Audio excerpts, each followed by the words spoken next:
I'll now call the meeting to order. To those that are here, thank you for showing up, and those that are watching at home, thank you for watching. Good evening. Notice of the public meeting of the City Commission of the City of Brownsville pursuant to Chapter 551, Title 5 of the Texas Government Code, the Texas Open Meetings Act, notice is hereby given that the City Commission of the City of Brownsville, Texas, in accordance with Article 5, Section 12 of the Charter of said city, will convene a regular meeting on Tuesday, December the 10th, 2019 at 5 p.m. in the Commission Chambers on the second floor of Brownsville City Hall, Old Federal Building located at 1001 East Elizabeth Street, Brownsville, Cameron County, Texas. Please stand for the invocation and the Pledge of Allegiance. Let's pray. Father God, we thank you for our many blessings. And during this time where we celebrate the birth of our dear Savior, Jesus Christ, we accept your example. And Lord, help each of us to use that example to be giving to each other. Not only our material goods, but help us to give love and understanding, encouragement to everybody, those that are close to us and those that are not. Tonight, we especially ask for wisdom for our mayor and city commissioners and every presenter for the best for the city of Brownsville. And we ask all of these things in the name of Jesus Christ. Amen. And now, tonight, we're also going to have a moment of silence where each of us can add our prayers to the ones already said, including those of other faiths.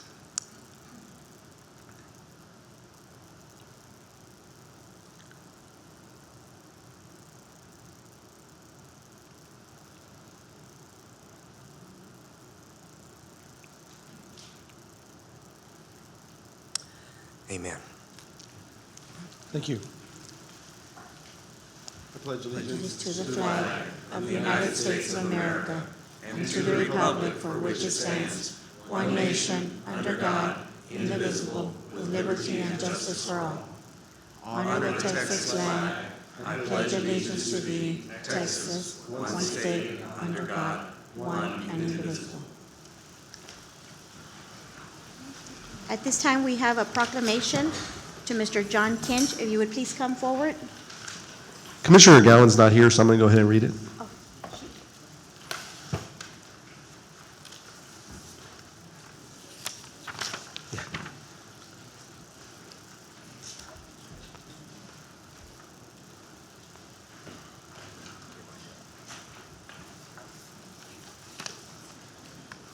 Good evening. How you doing? A proclamation of the City Commission of Brownsville, Texas, recognizing and honoring John Kinch. Whereas the Board of Adjustment is a quasi-judicial authority for the City of Brownsville, authorized by the Texas Legislature under Local Government Code and by the City of Brownsville under City Ordinance to render decisions on appeals which allege error in an administrative order, requirement, decision, or determination. Herein decides special exceptions to the terms of a zoning ordinance when required by ordinance, and authorize in specific cases a variance from the terms of a zoning ordinance. And whereas the Planning and Zoning Commission exercises powers authorized by the Texas Legislature under Local Government Code and by the City of Brownsville under City Ordinance, including making recommendations to the City Commission on zoning, rezoning, district boundaries, zoning district regulations, and related zoning matters of high importance to the City of Brownsville. And whereas John Kinch has consistently served as a volunteer on either the Board of Adjustment or Planning and Zoning Commission from 1985 to 2019. And whereas John Kinch served as a leader on the Planning and Zoning Commission for years as its chairman and as a distinguished member throughout his tenure on the commission. And whereas John Kinch served as a leader on the Board of Adjustment for years as its chairman and as a distinguished member throughout his tenure on the board, where he is lauded by his fellow board members and by city staff for his dedication, wisdom, and service. Now, therefore, we, the members of the City Commission of the City of Brownsville, Texas, by virtue of the authority vested by the charter of said city, and on behalf of all of our citizens, do hereby recognize and honor John Kinch and encourage the residents of Brownsville to celebrate his contributions to our community, done this the 10th day of December 2019.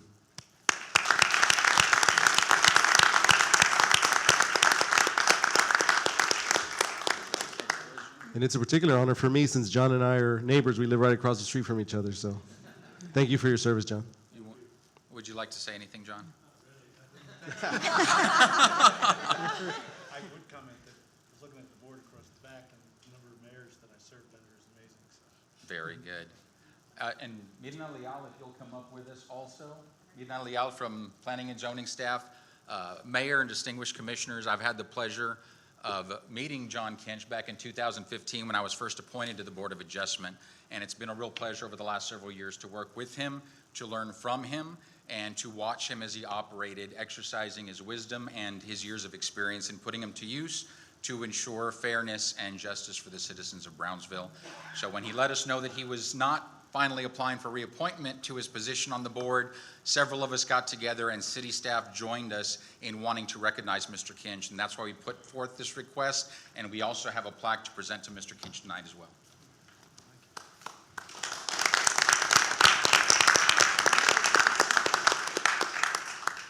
Mr. Kinch, on behalf of the City of Brownsville, the Planning and Zoning Department, and the Board of Adjustments, we present you this small token of our appreciation. It's an amazing dedication that you've shown over better than 30 years, and such wise instructions you've given to us that are currently serving. Thank you for your service, sir. Thank you. I appreciate it.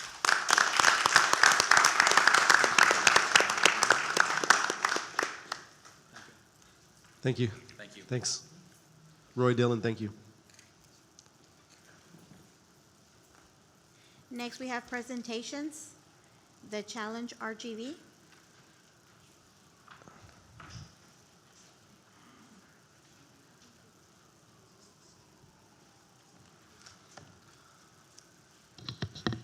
Good evening, Honorable Mayor, Commissioners. This evening, I would like to invite all of our city staff and our citizens of Brownsville and our city commissioners to talk about something that's really important for our citizens, and that's about a 12-week program that we're now looking at our 11th year, and that's called the Challenge RGV. A little bit of background: the Challenge RGV originally began as the Biggest Loser 10 years ago. It has transitioned to become a Rio Grande Valley-wide program now, and the number of people who subscribe to this weight loss program has grown in the thousands, usually beginning in January and lasting through April. This is probably the first wellness kickoff event that we had in the city, not only to work with our city staff, but to have a citywide impact. And over that time, we've seen not only Brownsville lead the way, but we've seen other communities in the Rio Grande Valley subscribe to these type of wellness activities. Now, tonight, as you see up here, we want to invite everyone specifically to the Friday, January 10th event occurring at the public library, both locations. And then on Saturday, the official kickoff on January 11th from 9 to 12 at Linear Park. These events are put on for the public at no cost to the citizens. They're all free events, and they are meant to encourage a natural, holistic weight loss approach. That's really important because it allows people to find ways to either increase consumption of healthy foods or increase steps, whichever method they can subscribe to, whether going to a gym or merely going to a park and walking, or even through the Park RX program that the Challenge RGV is about engaging the community in a very positive manner that has resulted in thousands of citizens coming on board. So tonight, I just wanted to offer this to our citizens to subscribe to the Challenge RGV. We also have different categories and awards. We have a large group category, small group category, individual male, and individual female. Now, because we do work with collaborative partners, private businesses, the University School of Public Health, we are able to allow people to have prices. Some prices can be up to the big prize up to $1,000, but anyone who loses 5% of initial body fat can also win smaller prices. Now, the true incentive here are not the prices themselves, but it's the behavioral changes that come about by having one event, bringing people together to what we now call the Challenge RGV. Thank you. Thank you. Next, we have the next presentation, UT Health Science Center at Houston School of Public Health.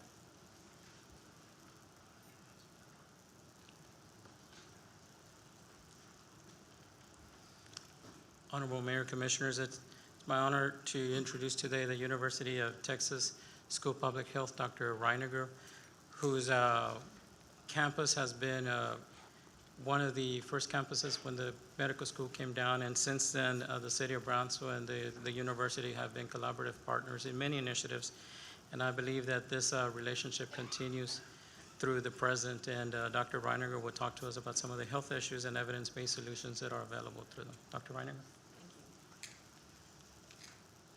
Mayor, Commission, thank you so much for allowing me to be here and talk about the latest information we have about health in Brownsville in particular, and some solutions to continued improvement.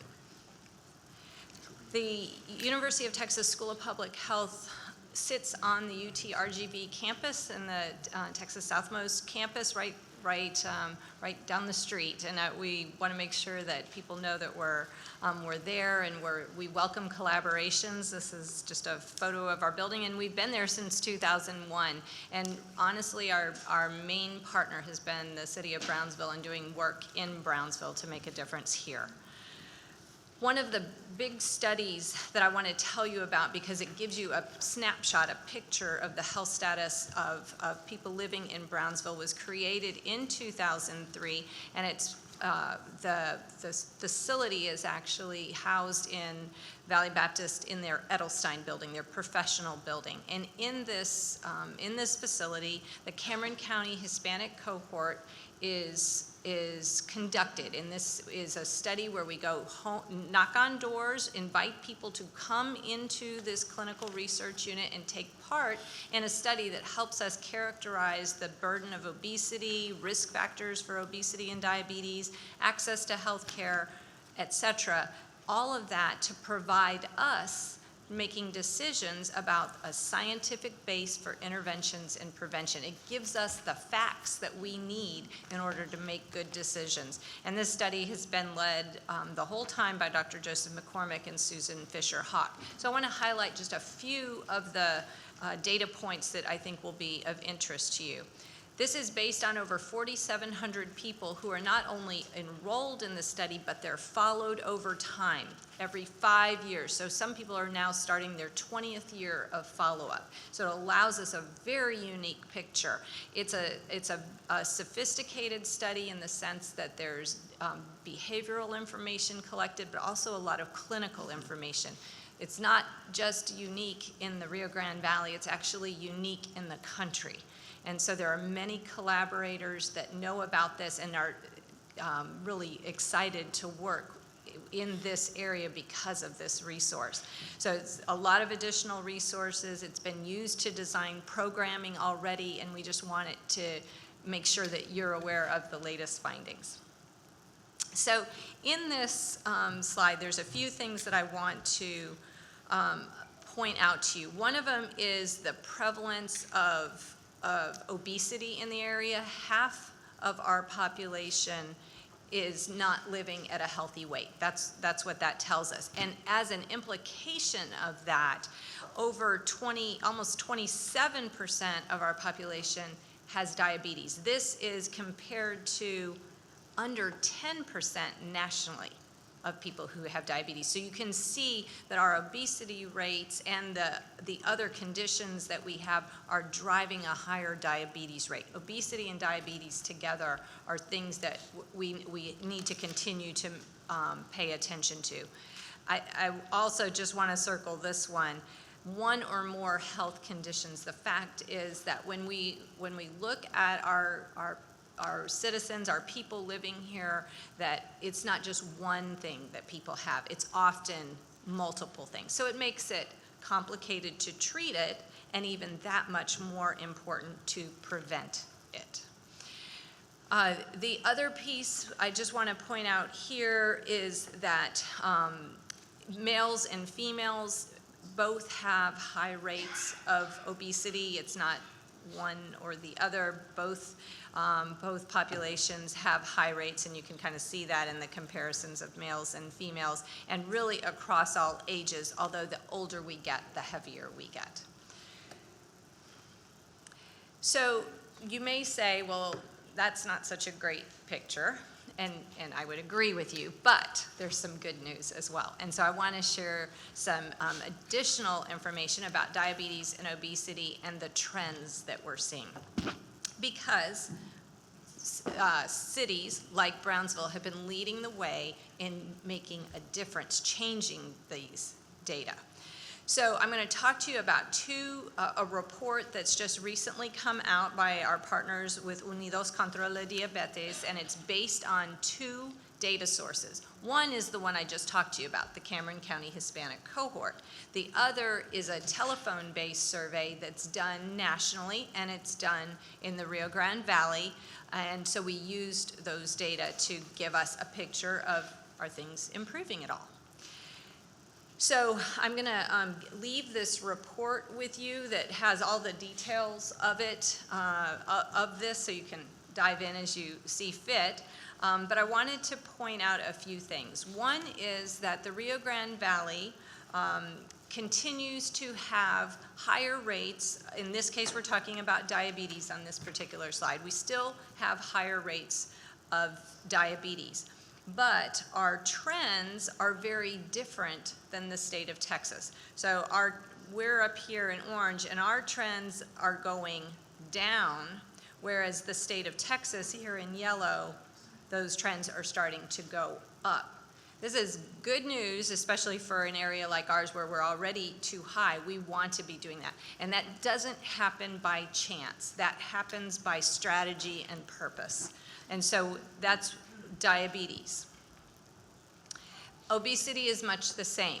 Again, our rates of obesity are higher than the state of Texas, but our trend line is going down, whereas the state of Texas is getting heavier at a very rapid pace, actually. So we're moving in the right direction, but we can't stop there, right? We have to keep going. We're not where we need to be.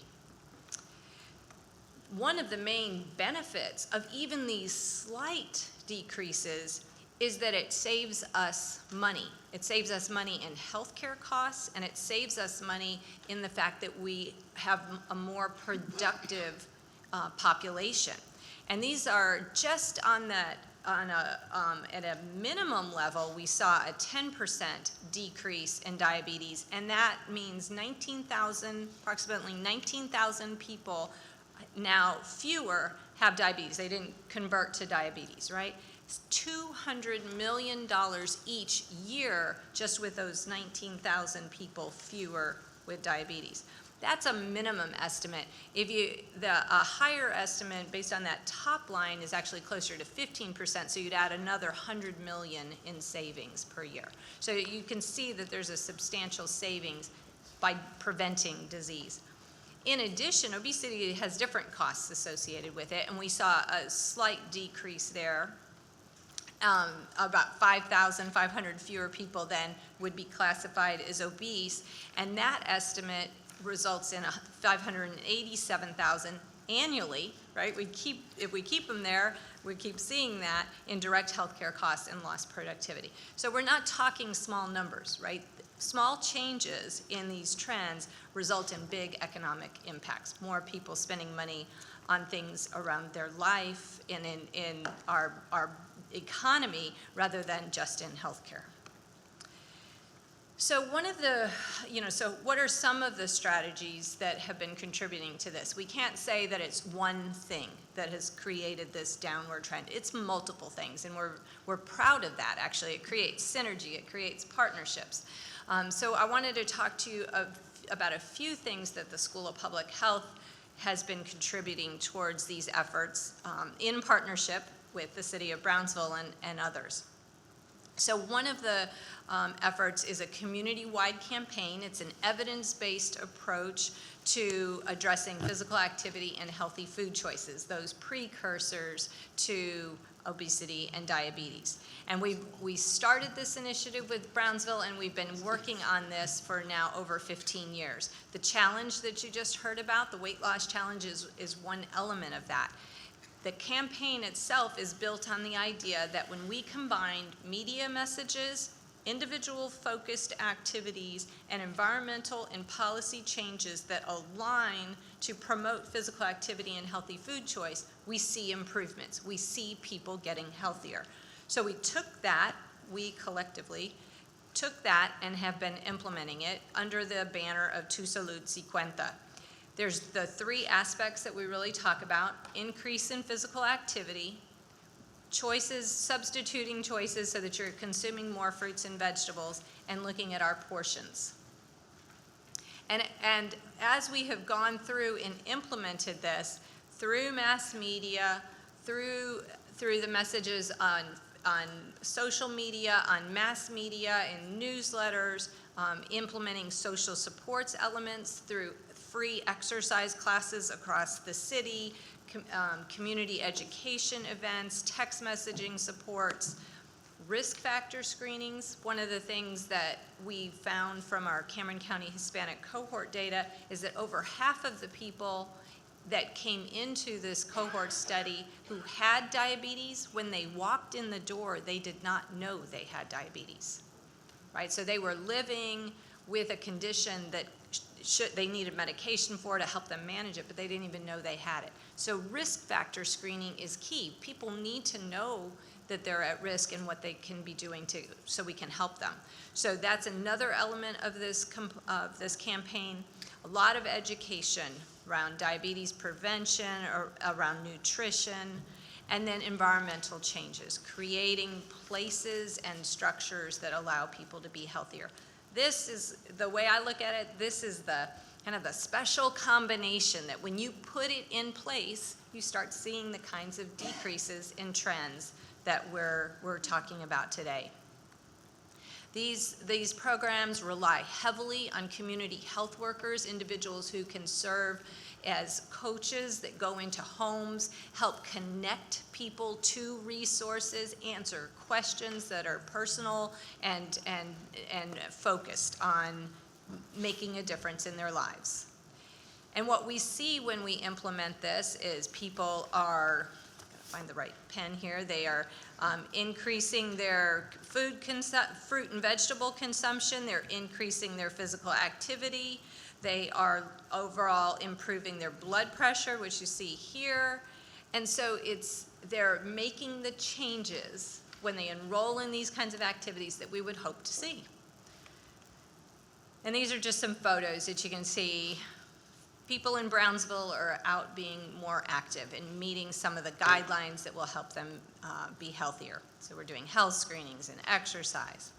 There's also another program that I'm really glad to take just a few minutes of your time to tell you about that's also reaching thousands of people in Brownsville who have diabetes, and in particular who have uncontrolled diabetes. They're part of the patient population at some of our federally qualified health centers, Clinica, Brownsville Community Health Center in particular in our Brownsville area, and they are referring their patients to this program, the Salud y Vida program, where we are providing continuity of care services to help these individuals go from being uncontrolled to being controlled.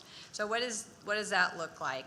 It means that anyone over a 9 on their A1C, it's a measure of diabetes control, is out of control. And so you can see that when we start, that's where people are. That's why they're referred to the program. But then they drop below to that number. And in fact, over 70% of the people enrolled in the program are showing improvements. And why that's important is that when we reduce A1C, this measure of control, when we reduce the A1C value, it shows us reduced risk for complications. And every one of us knows somebody with diabetes complications who we would like to have them avoid that. So this is another resource, another program that many people in Brownsville have access to. So as the city goes forward and thinks about building health and how do we do the best for our employees, how do we do the best for our citizens, these are the recommendations based on evidence that I wanted to make you aware of. Part of it is awareness, making sure that people not only are screened, but they are referred for help. right? Because we've got to do the screening because not everybody knows they're at risk. That social support is another core element, having people that can have that meaningful coaching experience, making sure that the referrals are there, that there's constant contact as we go through and try and make behavior changes, that there's support for that. That there are a number of educational opportunities that are available on exercise or diabetes or cooking or lifestyle changes, and then it could be family-based or individual-based. Another element is the environmental changes that you as a city are working towards making the healthy choice, the easy choice, because our environment supports that. There's a cue to action there. Media, we can leverage social media in particular to help make sure that there are stories that focus on our citizens in Brownsville showing how they're making these improvements. It encourages others to do the same. And then finally, incentives, where we're seeing behaviors that we want to incentivize that. Things, for example, days off or co-insurance, your co-pay would be reduced because you're doing the things that will make you healthier and ultimately save dollars in your insurance program. I would be glad to answer any questions, but that's an update on where we are in terms of health. I just have a quick question. Earlier today I had a meeting, and since I was running, there's a great need for mental health classes or workshops. Is that part of a component that y'all address, or maybe even physical and mental health balancing, like the importance of sleep, meditation, and those things? Is that something that y'all ever touch Thank you upon? so much for that question. I was hoping I would get a question like that, because it's a really important part, both in our Tu Salud Si Cuenta campaign generally, as people are in exercise classes or people are in the various education, we're able to have dialogue with them, understand what kind of maybe anxiety or depression that they may be feeling, and get them referred to help for that. The fact that the health coaches are there and get to really come alongside them. There's a better relationship to be able to talk about those things. And then on our Salud y Vida program as well. The behavioral health, the mental health and stress and anxiety they're essential. If we're not managing that, we're not managing other elements of our life. So we can't separate them. Great, thank you. I have a question. Does your program focus on childhood obesity and diabetes as well, or is it just the adult population? No, thank you. That was another great question I was hoping I would get.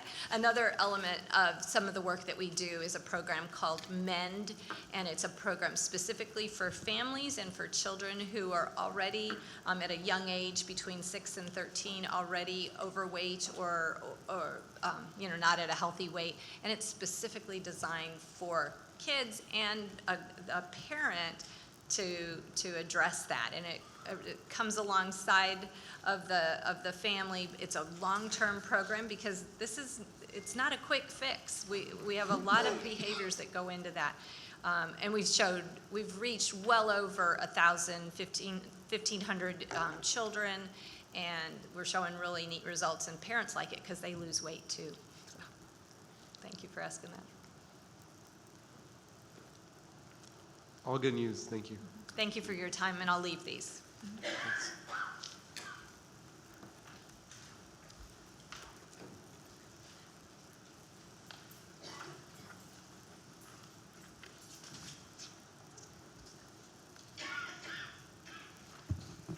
Next presentation we have is the U.S. Bicycle Route System.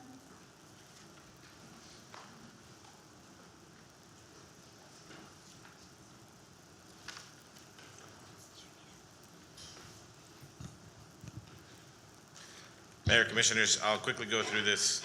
The request basically is a request for support of an application of the U.S. Bike Route System.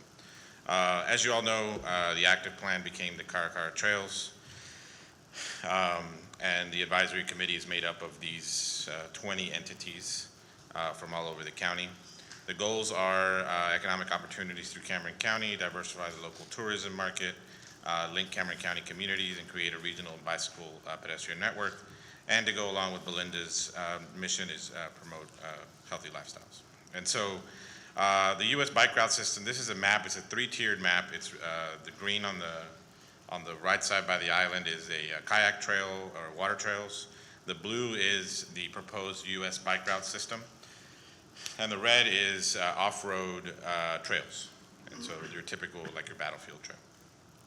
And so the plan calls for the development, the overall plan is 428 miles of infrastructure, 230 of the multi-use trails, 78 of paddling, and 120 miles of on-street system. The USBR is actually the easiest part of this plan in the sense that it takes the least amount of funding to just put up a sign and designate something, the US Bike Route System.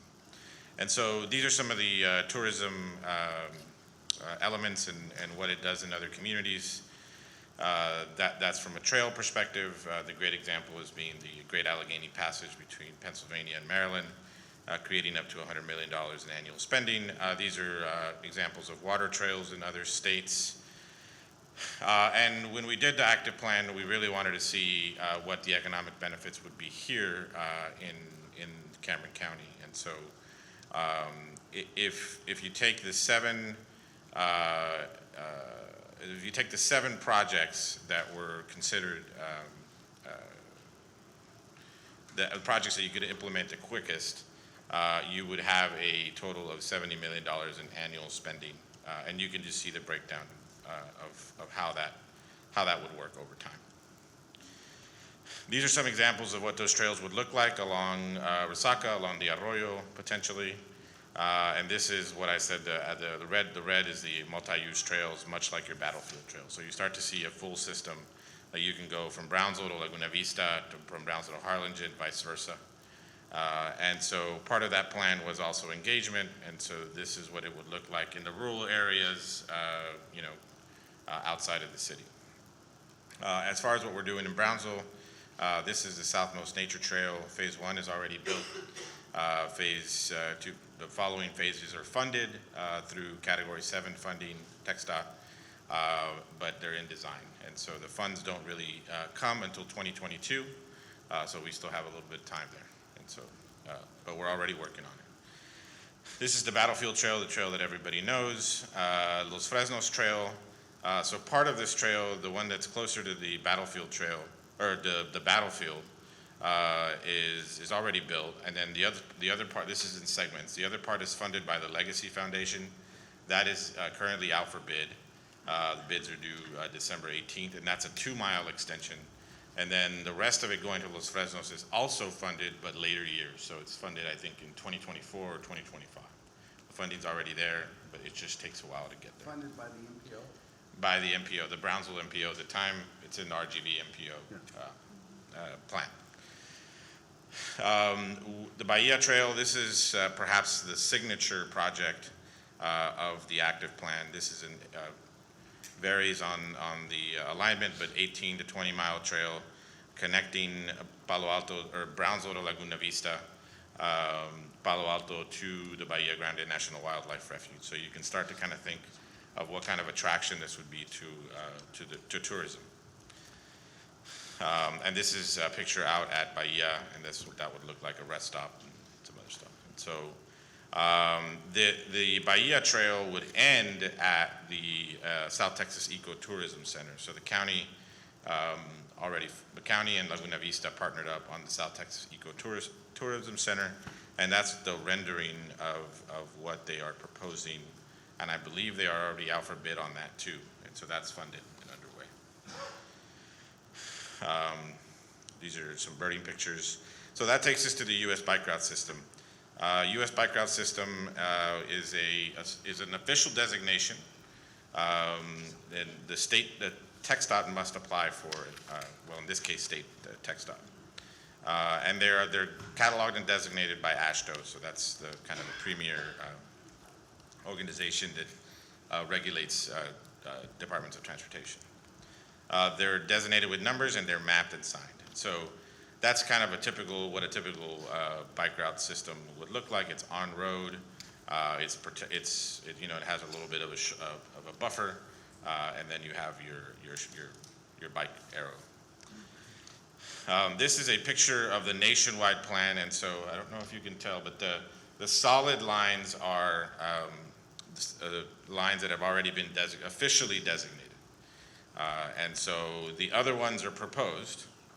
And so, you know, actually, this is a new map because they used to have it ending in McAllen. And so now they shifted it over to Brownsville because of our work, which is good. As you can see, there's no plan, there's no designated bike lane or bike route system in Texas. And that's really because no other region or city has really thought about it. And so if this process is successful, Brownsville and Cameron County would be the first designated part of the bike route system in Texas. And so there's the kind of the way that it would flow through Texas, north, south, east, west.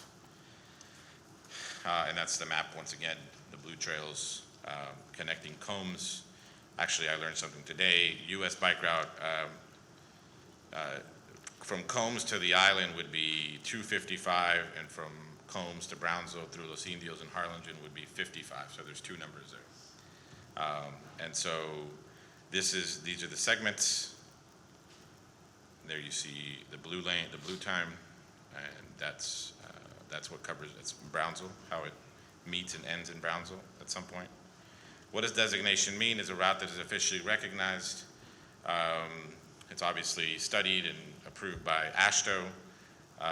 There's no inherent liability for any agencies per the Federal Transportation Board. The signage is nice but not required. So ideally, maybe in a good section of it, we'll put the sign just underneath the speed limit sign or something like that. Does not impose any constraints or restrictions on the use of the road. So like we said, it doesn't change anything. It's just a designation. And so that's the application.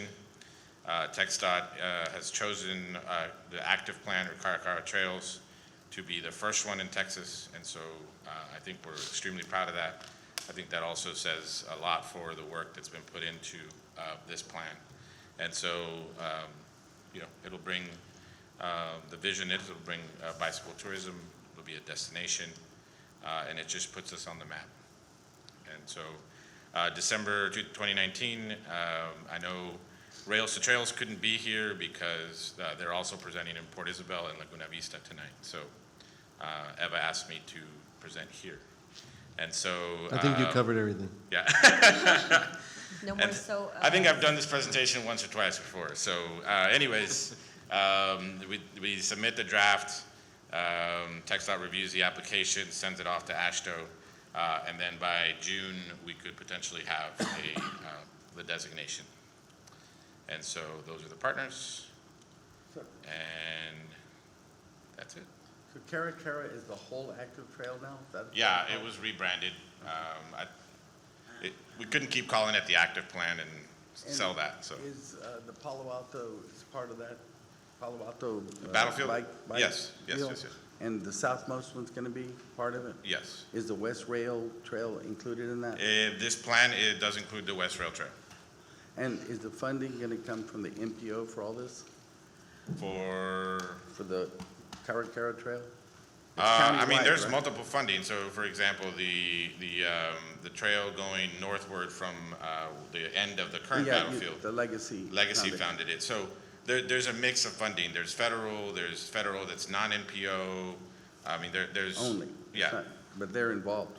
You said Title VII was being used for part of it, right? Category 7 is the Southmost Trail was funded through Category 7 about 4 years ago.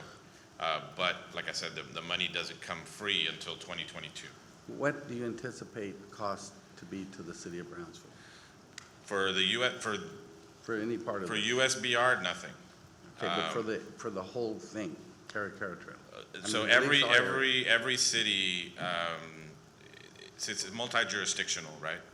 And so really, we're not going to pay for something that's in Harlingen, right? And So our part of it, what do you anticipate? I don't have that number specifically.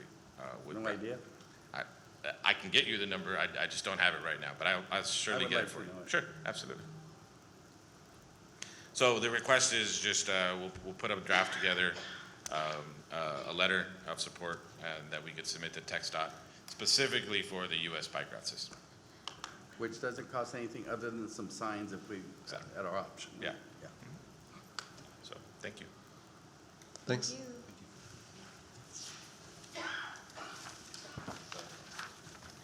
Next, we have the public comment period. We did have someone sign up, Mr. Ernesto Hernandez. If you please come up.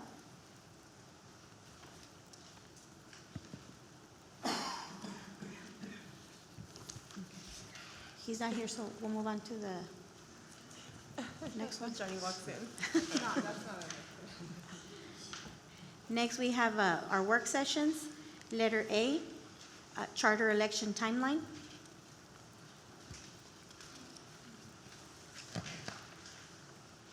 Good evening, Mayor, Commissioners. I'm Elizabeth Walker in the Office of the City Manager. Since the commission has reactivated the Charter Review Committee, making some appointments last week and potentially more appointments this evening, we wanted to provide some information that would provide a context for the scope and scale of the significant undertaking they have at hand. So some of the information we wanted to bring to your attention, these on the leftmost column are the uniform election dates. We provided May 4th, the most recent local election in the city of Brownsville, for a basis of comparison. So if you'll see the upcoming election dates, May 2nd, 2020, November 3rd, 2020, May 1st, 2021. The election order would then be issued, as you can see, several months prior. And these are the election costs. That's the actual election cost for May 4th, 2019. The rest are estimates as provided by the Cameron County Elections Office. So there's some information as far as setting the timetable for when it is that the Charter Review Committee would be presenting its work to the community. The other elements we just wanted to bring to your attention are the salient documents which would give them their authority. One of them is the local government code, and we have that identified here. Any amendment may not contain more than one subject. The reason we call your attention to this is just because the wordsmithing will be very important. How it is that they identify the propositions on the ballot. That will be the critical work of this Charter Review Committee. And the other salient point is that the Texas Constitution provides that no city charter shall be altered, amended, or repealed oftener, that is Texas Constitution language, oftener than every 2 years. So the idea is that the wordsmithing be so critically important because they cannot do this again for at least another 2 years. Do you have any questions for me about the work of the Charter Review Committee? I do. One really quickly, on the November 3rd, 2020, why is it that that cannot be absorbed into the actual election that's going to occur in November? Each entity participates in the election cost. So a separate paper ballot would be prepared on behalf of the city of Brownsville as its own entity participating in that uniform election date. So we would cost share in the polling locations and the polling workers at each location. But this would bring an additional cost of $255,000 just for the charter election? Yes, sir, because that is a general election date, so presumably it's a bigger ballot. It's a bigger election. Okay. It's unfortunate, but Now, when it would be absorbed into the cost is when the city of Brownsville has its own scheduled election, a local election, and that would be May 1st, 2021. and so that would cost the city $0.00, because we're already paying for the election to take place May 2021. Yes, ma'am. Okay. That's what we'd expect, because there would be an at-large election on that date for the city of Brownsville. So we're already incurring a cost for all every districts, single- all precincts participating on that date. And it would be all precincts participating in a special election to consider charter amendments. So that's the day they're all already participating. And that would be budgeted. Okay. Anybody else? Thank you. Of course.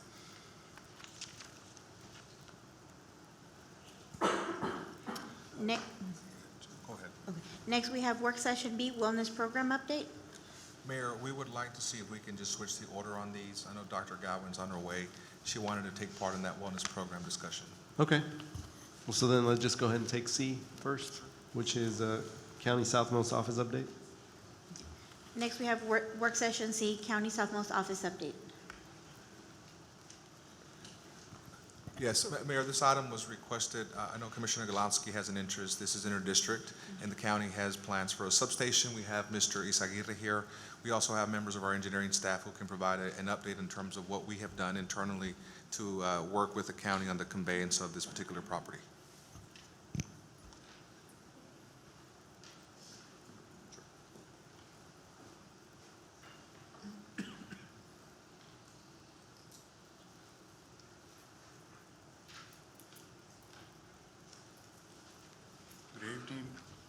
Good evening, Mayor and Commissioners. Good morning. Good evening. Good evening, actually.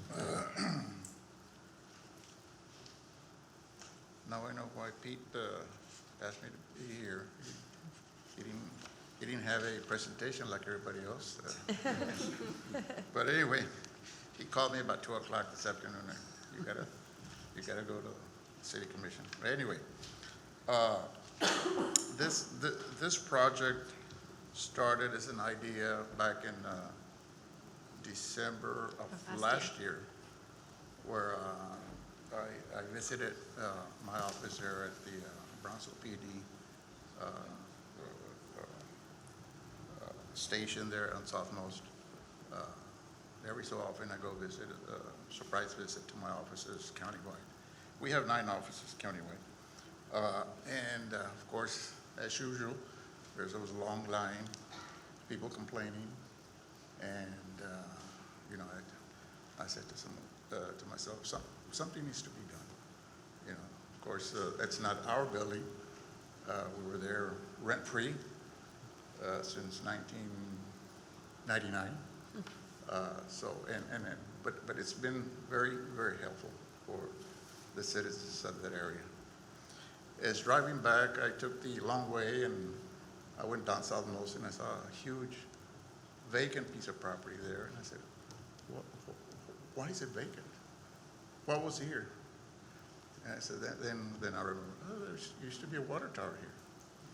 So when I got back to the office, I sent a letter to the county judge and commissioners, and an idea was born as to the possibility of the county building a county annex building, tax office there at that corner. So we started with a simple memo to the judge, and of course, since there was a water tower there, we sent a letter to back when to the PUB board, trying to get information. Of course, we thought since there was a water tower there, we thought that the property was owned by PUB. But in doing a research, and we contacted Rio Grande Valley Abstract Company to do the title search on that particular property. And we found out that the property is owned by 2 entities, the City of Brownsville and Brownsville Independent School District. It doesn't belong to PUB, even though there was a water tower there. The property was deeded to the Brownsville ISD in 1953 by the Faxon family. And then part of it was deeded to the City of Brownsville in 1960 for a water tower. Apparently the PUB did not exist back then. That's why it was deeded to the City of Brownsville. So the deeds are the properties are owned by City of Brownsville and the ISD. Our plan is to hopefully work together, because that property can only be used for public use. And having a county building there, servicing the same individuals that we service, since we are, my office is I am the tax assessor collector for BISD and for the City of Brownsville for many years now, since 1988. Wow, congratulations. Ma'am? Congratulations. Thank you. So I believe that having a building there,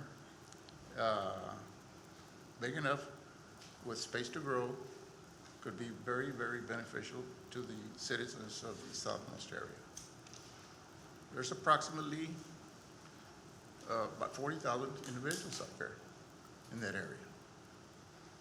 So what I did, well, I took the liberty of contacting one of the architects, Stan Knowles, and he put together, at no charge, he put together a plan, a drawing, and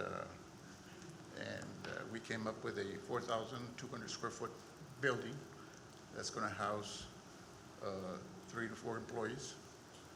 It's going to have 2 drive-up windows. And the idea in having that building is to service our taxpayers, same taxpayers, and offer additional services that we now have.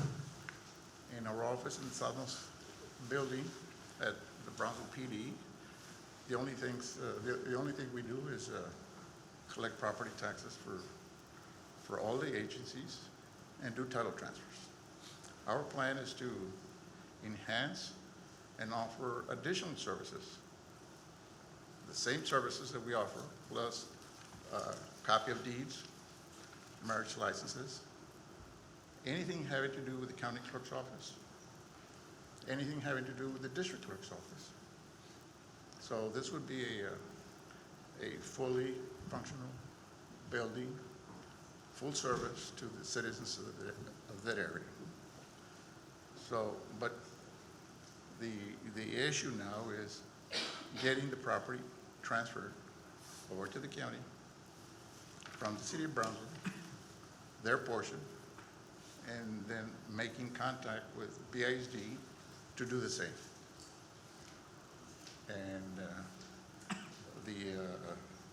the building is estimated to cost $1.2 to $1.5 million building. And it'll be able to service the needs of the community. Any questions? I'd like to add that, since it is in my district, I think the need is there. Right now, they only have one person working to collect these payments, right? And so they're Yes. limited to the hours of the building. And Yes. plus, she needs to take her lunch hour. So the ability to have a bigger space where you can bring in more people to service the customers will allow for a quicker turnaround of better customer service, too. Exactly, exactly. And seeing that it's the same, and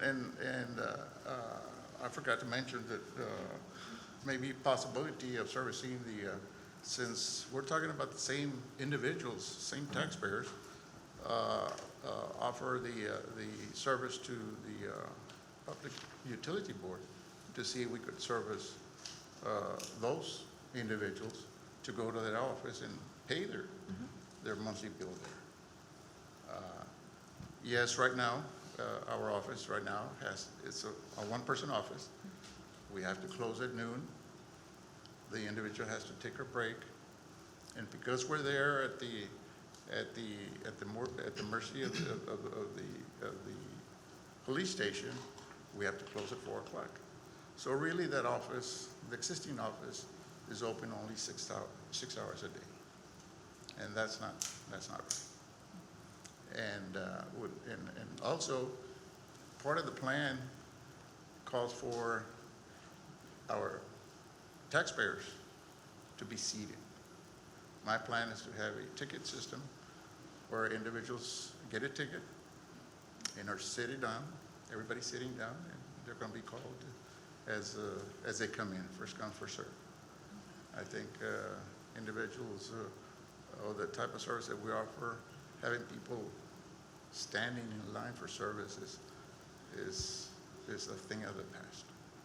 If anybody has been to our office at our levy building, we have a very, very sophisticated ticketing system where individuals are called, and sometimes we get a full house. We average between 700 to 800 individuals a day in our levy building. But I think it's gonna be a plus for everybody. I agree, plus this would also offer the option of drive-through, which they don't have Yes. right now. Yes, exactly, yes. So I hope my peers will consider it, and So is this something we can put on the agenda for January? Is that too quick? Good evening, Mayor and Commissioners. Eduardo Santillan, Engineering Department. Presently, we are coordinated with Cameron County and Public Utilities Board, gathering all the necessary paperwork. Our intention is to put together a packet for our legal department and city management for a review and possibly put it in the agenda soon. Soon, like when? I can get together with the entities in the next few days so I can give management an exact date. It's based on, But we're talking like January or February. hopefully next month, yes. The idea, Commissioner, is to make sure that the title company dots their i's, crosses the t's before we do anything. And of course, after tonight, we'll see how soon we can put an item on the agenda for BISD, because it doesn't make sense for one entity to say yes and another entity say no, because we need both parcels in order for this project to work. But it might encourage BISD if we are already ready to go, which Yes, it sir. seems to be a real need. Yes, sir. So my next visit would be, I met Mr. Eddy this afternoon, and I'm gonna meet with him hopefully this week and give him copies of everything the title company has given us. I'll make contact with our title company and make sure that everything is on the up and up, and probably prepare the deeds and hand them over to your staff and for review. At that time, then, I guess. You've already got a preliminary report though at this point, right? Oh, yes, we have a title commitment from Valley Abstract already. On both parcels? Sir? On both parcels, BISD? On and both Central? parcels, yes, yes. The title commitment has been done already. I have a copy of it. I'll share whatever I have with Mr. Eddy here this week. That way your staff and your legal department can look at it, and we'll move forward on this. Yeah, I'm sure PD would like to have a time frame to be able to prepare too. Of course, Yeah. of course, yes, sir, yes, sir. Any other questions? Thank you for presenting. Well, thank you for your support on this project. You know, I've been working on this project for about a year. Next month would be a whole year. And I think the citizens of that area are going to be happy with this project. I agree. Thank you. Thank you. Thank you. Happy holidays. Now we will go back to work session B, wellness program update.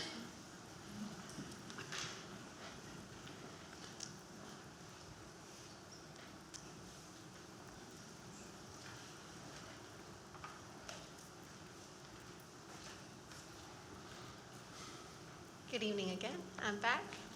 Elizabeth Walker in the Office of the City Manager, and I'm joined by my colleagues who have together helped to form the Wellness Committee, an internal working group. And we'll also have join us momentarily some of our partners from external agencies who are supporting some of our work here. We are here tonight to announce our efforts to develop and deliver a City of Brownsville wellness program. And why are we doing this? Because we are determined to be proactive and innovative to stabilize the costs and to sustain the medical benefits by leveraging flexibility of our self-funded plan. Most simply, we're here because we believe our employees deserve it. Our situation mirrors a national trend by which healthcare costs have increased as much as 10% year over year for the last several years. And what we have done about it to date is we have made adjustments to the employees' contributions towards their deductible and their out-of-pocket costs. And we have asserted the same through our collective bargaining agreement negotiations with the police union, which will be presented for consideration later on in the same meeting. On the left-hand graph, You will find then the estimated impact of those changes alone already to reduce the deficit of our health plan. The other things we have done already is we have started to evaluate the data on our most frequent and most expensive diagnostic codes within the plan, and we have engaged our partners, one of whom you've already met, Dr. Reiniger, and others that you'll meet shortly, who have helped us assemble kind of a myriad of experience on service deliverables and specialized diagnoses to develop those innovative ways to improve our wellness program. Here you'll see a timeline, but a whole lot happened on October 1st. Up until October 1st, we really only made medical plan and rate changes to the plan. But starting October 1st, we relied on SA Benefits to conduct an analysis of our self-funded versus fully insured options. We increased the deductibles. We implemented Teladoc to the plan as well as the Dental Network of America. We established our wellness program committee. And then that committee in turn engaged with potential partners in various meetings. These are some of our partners. TML, of course, is already our medical plan administrator. And something new and different they bring to this initiative is they have a wellness app with customization options. We'll learn more about that. SA Benefits, they're helping us to run the data analytics on our plan presently and the impacts of those changes on that plan. UTRGV, actually this one, Commissioner Galansky, you asked earlier, Dr. Reiniger, about mental health considerations. And we've met with them already to develop targeted intentional programming towards mental health, more specifically PTSD, because of our substantial veterans population, as well as the occupational risk associated with some of the professions within the city of Brownsville. And so that partnership is intentional and exclusive to behavioral health. And then UT Health, the University of Texas Health Science Center at Houston, much of what it is that you heard Dr. Reiniger present earlier, we're going to plagiarize some of their best practices and tailor that specifically to our employee population. Through our partners, we seek to provide access to intentional wellness by maximizing our self-funded plan, by expanding access to resources such as an online app and in-person coaching, and to care for our employees' whole health. We will do this through a change management rubric following the ADKAR model. And consistent with ADKAR, what we will do next is to start to build awareness and desire with internal educational initiatives and marketing campaigns. We expect a soft launch of the wellness program this spring and full implementation by this fall. It's my pleasure and privilege then to introduce some of our partners who are collaborating with us on this wellness initiative.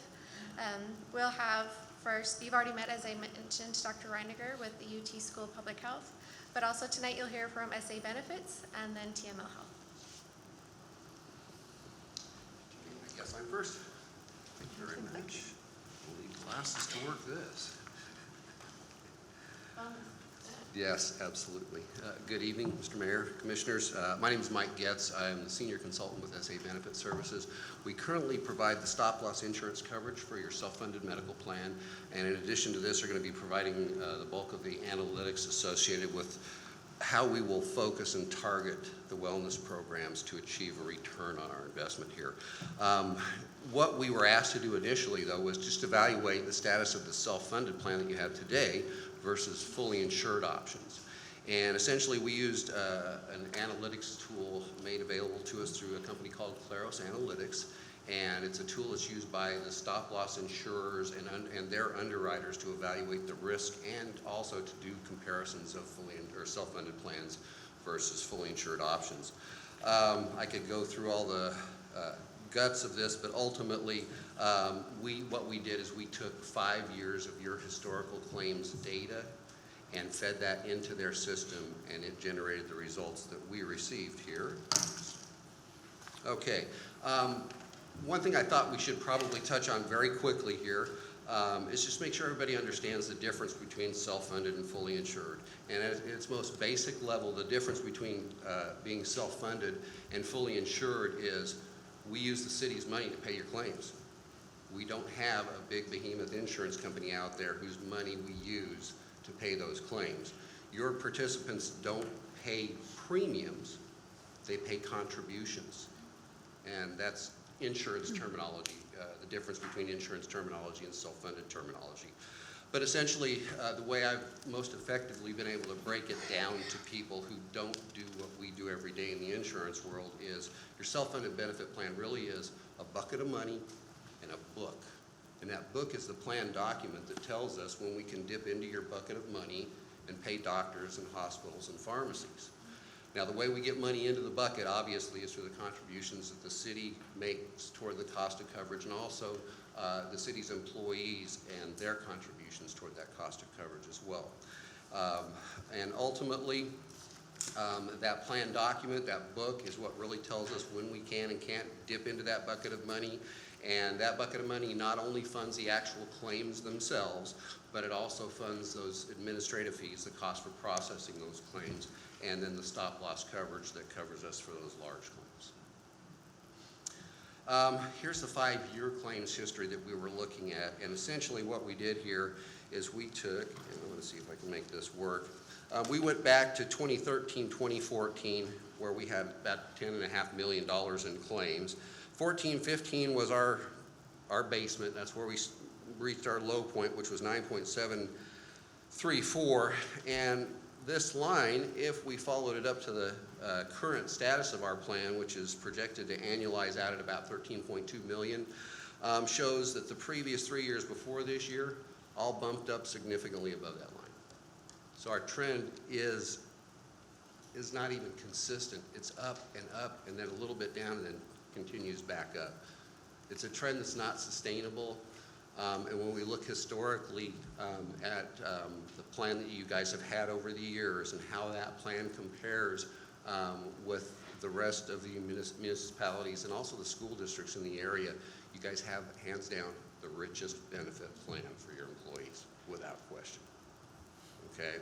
So that kind of a trend is to be expected because we are offering rich benefits, but if we're going to offer those benefits, the one way we can make that sustainable is everything you all have been talking about so far today, and that's getting people healthier.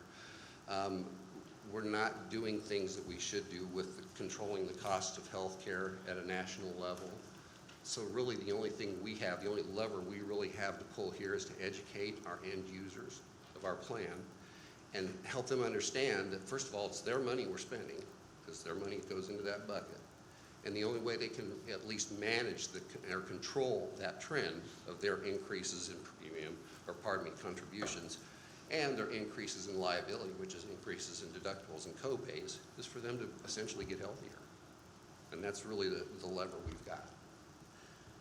So when we look to the fully insured, we look at it over a 1, 3, and 5-year period into the future, how the plan is performing based on your enrollment and your history. And the algorithms told us that with your plan with no changes, if we made absolutely no changes to your plan, next year we'd have a 99.3% chance of beating fully insured. And by beating fully insured, we're talking about beating it by about $2.5 million. Okay? Over 3 years, 100% certain we're going to be fully insured. And over 5 years, that 100% trend continues. So you guys are in the appropriate funding model. It's about managing within that model the things that you can't control. I think I probably have the shortest part. So what we will do, or what we will continue to do as a member of this team, is to address any data information needs that we have. We'll crunch the numbers. This same tool actually allows us to go in and make changes to your plan benefits, and it will tell us financially what the impact of those changes are. And so if we're looking at accessibility and we're trying to get people in to see a nutritionist, and we decide we need to change the copay on the plan to 0 for nutritionists so people can afford to go to the nutritionist, we can model those kinds of things. Okay. So that's the value we anticipate that we'll be able to add to the program. Does anybody have any questions for me? All right, thank you all very much for your time. Thank you. Thank you for presenting. Thanks. Mayor Commission, as we welcome TML to the lectern, we did email the full presentation yesterday Yeah. in case there are any questions. There's about 30-some pages worth of data. So if you want to review that, they are available for questions. We just gave you all a cool down, You're talking about high-level the version. SA1, right? Essay. Yeah, I That was reviewed sent it, yesterday. actually. Yes, Yeah. okay. And I did have one question. Yes, sir. So you're then saying we are in the right plan, the way we're doing it, self-funding it, we are saving, based on what I read, like a couple $1 million a year, is that right? More or That less? is Okay. correct, yeah. And the other model that showed a different scenario Right. was based on, at the time when we originally ran the model, we were in the stop-loss bid period, and we were looking about making a change to the stop-loss policy that would reduce the risk to the city, but they couldn't make that financially attractive enough to us, so we just kept everything as it was. Okay, thanks. Good to know. Good evening. Thank you for having us here. I've been asked to talk about two things. One, the question came up, Thank you. why does the city not have to go out for bids on their health plan each year? The reason for that is the value of our interlocal agreement between TML and the city of Brownsville. There is no requirement to send plans out to bid each year. Any group in an interlocal agreement with TML Health satisfies the Texas competitive bidding requirement for any plans and associated services the pool offers. And I would point you to Texas Local Government Chapter 172 and Chapter 791.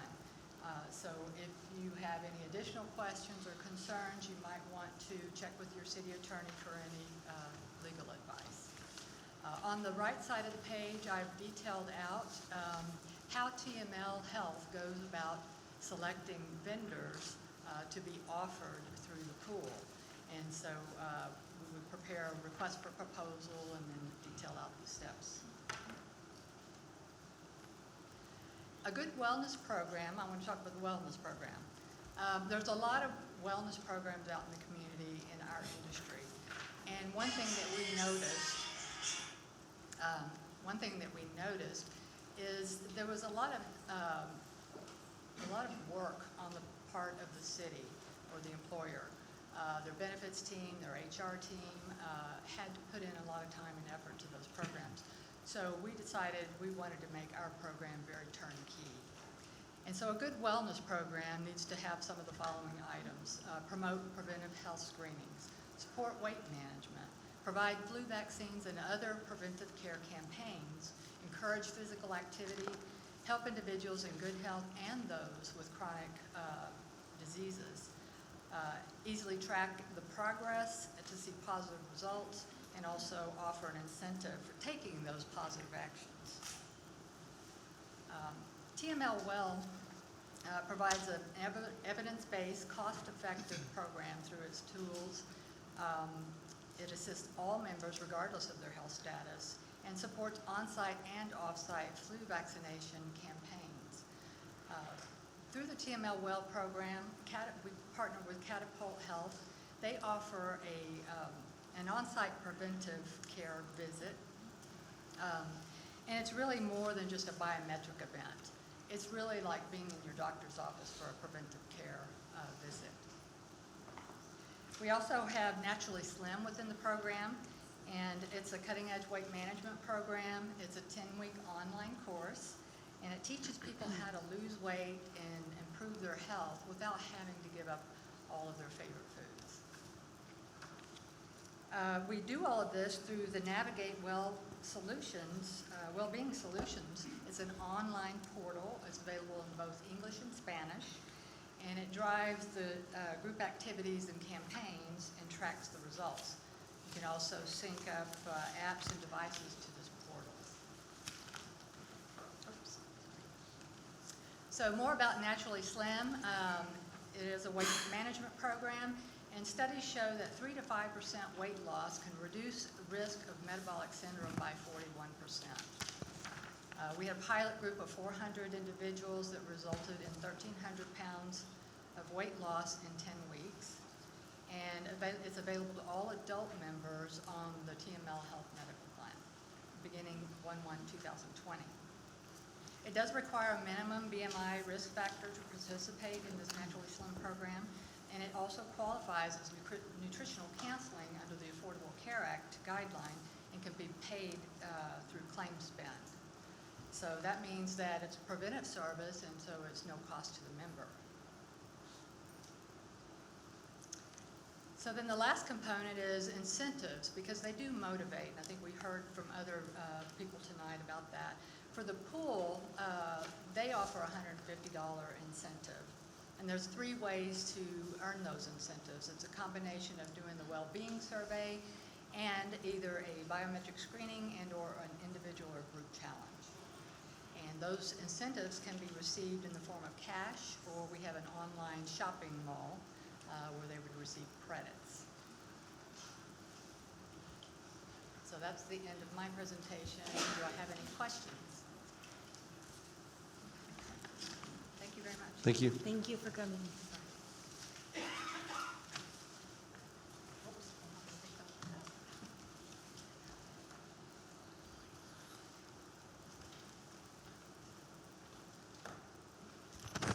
So, Sure.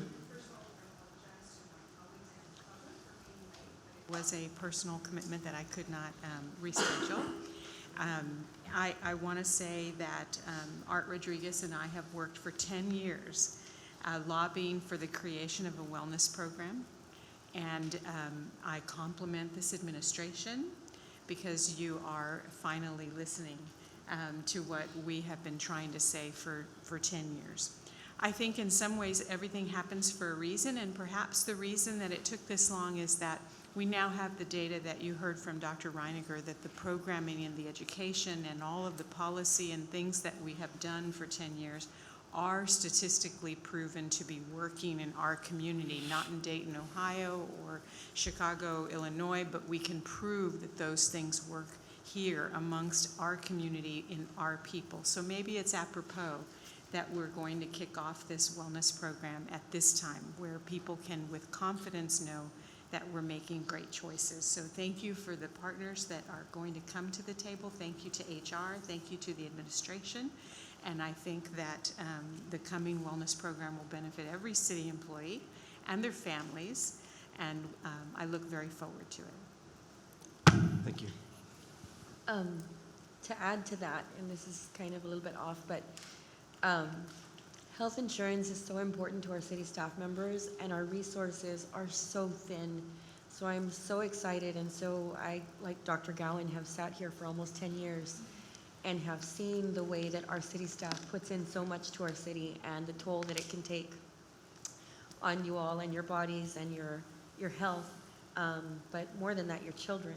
So I'm so excited to implement this and help keep our costs down and help us be able to offer you just a little bit more that we can. I wish we could give you everything, but I'm just so glad to see this in this step. And for the public that, really are watching this but don't understand or have anything to do with our city staff policy, I want to remind people that the market is open right now and it closes on December 15th if you don't have insurance. I was very severely affected with my daughter having a heart condition and not having the proper type of insurance. And so anytime, just not having a policy that would really protect her for needing open heart surgery or something like that. And so this is something that I think of every time something insurance comes across our desk now. We never know what can affect us. We never know what our family can be. It hits you like that. And cost of health insurance. Health costs right now are so astronomical. It literally can wipe you out. So I'm so grateful to be implementing this, and I applaud Dr. Gowan, who has advocated this for so long, and I'm just very glad to be bringing this to city staff because you all deserve it. I have one more shout out, and that's to the medical school. So when I reached out to the medical school to see whether they could help us fill the gap in mental health care that we knew we needed, the dean's office answered me within 10 minutes, and within another 5 minutes, I had an email from the chair of psychiatry. So they were very interested and are very interested in working with the city. They've begun to work with some of the other cities in the valley. I think Weslaco was one of them. And that is part of why the medical school was formed, to help improve the health of the Rio Grande Valley. So I do need to give a shout out to them as well. Thank you. Thanks. Yeah, just want to thank the efforts of the committee. It's a newly formed committee. They've been working hard. Mayor Commission, what you saw today was a very assertive set of actions that have been taken since the 1st of October, but also thoughtful. One of the things we wanted to make sure is that before we went too far and too deep into developing a program, that we knew we had the right model. Let's answer that question first, and SA Benefits helped us do that, so I want to thank their partnership, their value add. Also, the self-funded method versus fully insured gives us all the flexibility we need to work on any type of innovative methods to help contain costs. Also, we're approaching this with an eyes wide open approach because we know that this is a culture change that's going to have to happen within the organization, beginning with executive level support, and that's where the change management comes into play. Also, it's mirroring the community's program where we also see the economic benefits. We see the bottom line benefit to saving costs out in the community, so we hope to add more synergy and further the efforts being done by the UT School of Public Health out in the community. Thanks. Next, we have consent agenda items. No, any motions? Mayor, can we take D individually? D, yes, sir. Okay. I'll move then to approve the consent agenda minus letter D. Okay, very good. A second. We have a motion and a second. Any further discussion? Those in favor? Aye. Those opposed? Motion passes. Okay, item D. Okay, so on item D, on the cover page, it says the funding's coming from certificate of obligation. Really quickly, Commissioner, can we have the city secretary just read that item sorry. out so we know what we're talking about? Thanks. Item letter D, consideration action to approve bid number RSF-10-1220 for the purchase, delivery, and installation of a prefabricated restroom facility and shower at the Brownsville Bike Barn in the amount of $96,405 within budget and available from 2017 Certificate of Obligation Funds, account number 803-512-9801-11. Okay, so then that fund, 803, 512, et cetera, is funding both of 1 and 2? Or is the BCIC award part of that fund? BCIC, it was an awarded grant, so it's funding half of the cost. And so the other part was from the Parks Improvement CO fund that we had, so it was 50 and 50. So then it's two different funds, or BCIC separately? Then Yeah, we'll submit for reimbursement to BCIC for their half of the Okay, cost. and they had already allocated, I think, 100,000 for this. This is the Bike Barn bathroom, right?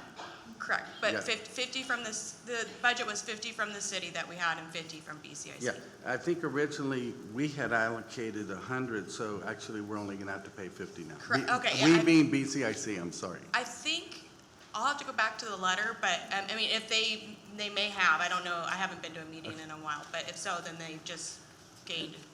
Okay, so then the other questions are there gonna be showers there? Yes, there will be one shower. Okay, one shower, and then, but it's gonna cost money to use the shower, or does it cost money to use the whole restroom? No, the facility is not intended to be charged for use. Because they're charging a coin-operated shower at $3,500, more or less, and then they're having a bill changer for $4,000. So it's $7,500. No, we're not charging the public for use of that. I think that might have just been an option that you could select. What's included in the $96,000? Okay, well, we can revisit that. That might have been to double check. That's what I was wondering, Okay. if we're Yeah, charging to no, use that. there's no intent to do that. Yeah, and we- I thought it was a public restroom, so. Yes, it is. Okay, so those were my main questions. The other one was the wall texture. It says stone, $31.50, but then I think there's a combination on the back of that page. It's part of it, according to like that picture there, part of it's wood and part of it's stone. Yeah, it'll have a facade. It is all concrete, so it's just facade. So part of it will look like wood, and part of it will look like stone. So the stone selection there on that second item is for the whole wall or just for that one portion? It's for the whole exterior of the facade, The for bottom that bottom portion, or whichever half is Okay. that. That was pretty much it. Yeah, those were the questions I had. So no charging and. Correct. So they can delete that or deduct that. Yeah, we can amount. modify that. So, It's a- okay. I would move to approve it minus those two items. Second. Subject to those modifications? Yeah. Okay. We have a motion and a second. Any further discussion? Aye. Those in favor? Aye. Sorry. Those opposed? Thank you. Thanks. Thank you. Next, we have public hearings. Public hearing number 1, public hearing and action on first reading on ordinance number 235-2019-061 to rezone from dwelling A to dwelling G for Lot 9, Block 7, Villa Maria Garden subdivision located at 432 West Washington Street. Good evening, Mayor, Commissioners. This applicant is requesting to rezone their property from dwelling A to dwelling G. This property has 0.14 acre, and the proposed use is to reduce the setbacks to be able to build an alternative dwelling unit in the rear of the property. And this property is fronting West Washington Street. This is the aerial view of the property. As you can see, there is primarily residential uses within the area. The predominant zoning is dwelling with also general retail within the area. This is a 200-foot buffer map. There were 27 mailouts and 0 written opposition. The request is consistent with the comprehensive plan and future land use plan. P&Z supports this rezone from dwelling A to dwelling G. Okay, very good. This is a public hearing. Do we have anybody here on this item? I'll entertain a motion to close and either approve or deny the item. Motion to close public hearing? We have a motion and a second. Any discussion? Those in favor of closing? Aye. We have a motion on the item. Motion to approve. We have a motion and a second to approve. Any discussion? Those in favor? Aye. Aye. Those opposed? Motion passes.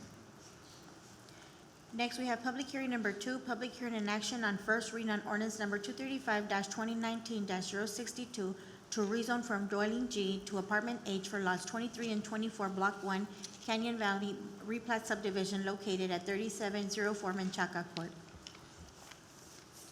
So this property owner is looking to rezone from dwelling G to apartment H. The purpose or the proposed use is apartments.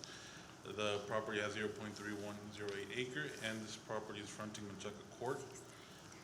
This is the aerial of the property. There is other multifamily uses within the close proximity. There's also single family on the west side of Old Port Isabel. The predominant zoning is residential, and there is also light retail and apartment within the area. This is the 200-foot buffer map. There were 26 mailouts and 0 written opposition. The request is consistent with the comprehensive plan and future land use plan. P&Z does support this rezoning from dwelling G to apartment H. This is a public hearing. Is anybody here on this item? Do we have a motion to close? Motion to close public hearing? We have a motion and a second. Those in favor? Aye. Those opposed? All right. Yep. Motion on the item? Move to approve. We have a motion to approve Second? and a second. Any discussion? Those in favor? Aye. Those opposed? Motion passes. Public hearing number 3, public hearing and action on first reading on ordinance number 235-2019-064-S to allow a restaurant and medium retail use in dwelling A for lots 40 and 41, La Villita, unit number 4 subdivision located at 313 Manzano Street. So the applicant is looking to obtain a specific use permit to allow a restaurant. The current zoning for this property is dwelling A. This property has 0.3 acre, and it is fronting Manzano Street. This is the aerial view of the property. Predominantly, there is residential use within the area. There is also some commercial business to the south. This is the predominant zoning within the area's dwelling. There is also general retail, medium retail, and dwelling retail within proximity. This is a 200-foot buffer map. There were 30 mailouts and 0 written opposition. This is the proposed site plan. The request is consistent with the comprehensive plan and future land use plan. P and Z supports a specific use permit to allow a restaurant in dwelling A with the condition that the property must comply with all city codes and regulations as determined through the site plan review process. So as I understand it, this is a restaurant in the middle of a neighborhood, Yeah, Right. Ms. Manzano. right? Is that right? Yes. Okay. This is a public hearing. Is anybody here on this item? Do I have a motion to close public hearing? Motion to close public hearing? We have a motion and a second? Second. Second. Any discussion? Those in favor? Aye. Aye. Aye. Okay. Do I have a motion on the item? Can I just ask you, so how many parking spaces are going to be required? That depends on the occupancy load. It would be determined as part of the site review process. Now, in order to prevent the applicant from having to come back and make changes to the site plan, our building division does review this proposed site plan prior to it coming to the P and Z meetings and to the city commission meetings. So it would be very close to what is being depicted here. It is showing 10 parking spaces. I'll move to approve. Second? We have a motion and a second to approve. Any discussion? Those in favor? Aye. I'm going to be opposed to that one. So I think the ayes have it, so I'll be motion passed. opposed too, We have two opposed. just because it's a neighborhood, Right. That's, but I'll that's, probably eat there. that's my reason. The restaurant in the middle of the neighborhood, I just don't think that fits what we're trying to do. So that's my opinion on that. Okay, The motion only passes. thing is, or just Manzano is like the street behind the southmost part public library, and if I remember correctly, there's a street, the main thoroughfare, Sorry. on the corner. So, it is a highly transited area. Thanks. Motion passed. Thank you. Public hearing number 4, public hearing and action on first reading on ordinance number 235-2019-065 to rezone from general retail H to general retail J for lots 7 and 8, block 96, Brownsville Original Town Site, located at 905 East Adams Street. So this property has 0.275 acre. They are looking to change the area district from H to J. The purpose of this is to increase the unit intensity, and the proposed use is apartments. The property is fronting East Adams Street. This is the aerial of the property. Within the area, there is, in majority, commercial business. As you can see, general retail is the predominant zoning. This is the 200-foot buffer map. There were 24 mailouts and 0 written opposition. The request is consistent with the comprehensive plan and future land use plan. P and Z supports this rezone from general retail H to general retail J. That's across from Annie Cutnat, the one that's kind of has that interior Yes. parking area, and then it's got 2 stories. Correct. They're looking to refurbish an existing building and give it a new use. Okay, that's a question I had because I couldn't tell by the documents, since it's in the historical district. Yes. Has this gone to heritage or to historic It's- preservation? It's going to have to go to Heritage. Okay. They haven't submitted or they haven't requested permits yet. They're, not until they request permits, then will it be presented to the historic preservation officer. But they're trying to get the rezoning first and then go. Yes. Okay. And you say it's going to be a rehab. Are they going to demolish any part of this? No, it's Okay. all rehab. Okay. All right, this is a public hearing. Is anybody here on this item? Motion to close public hearing? Second. We have a motion and a second to close. Any discussion? Those in favor? Aye. Any motions on the item? I'll move to approve it. We have a motion to approve. Do I have a second? And a second. Any further discussion? Those in favor? Aye. Those opposed? Thank you. Public hearing number 5, public hearing and action on first reading on ordinance number 235-2019-066 to rezone from dwelling A to dwelling G for Lot 2, Block 76, West Brownsville Addition, located at 1815 West Madison Street. So again, this property owner is looking to change the area district from A to G. The current use district is dwelling. The property has 0.1377 acre, and the proposed use is duplex. This property is fronting West Madison Street. This is an aerial view of the property. There is single-family dwelling in every direction. There's some commercial business to the north. The predominant zoning is dwelling. There's also apartment, light industrial, professional office, and general retail within the vicinity. This is a 200-foot buffer map. There were 24 mailouts and 0 written opposition. The request is consistent with the comprehensive plan and future land use plan. P&Z supports this rezone from dwelling A to dwelling G.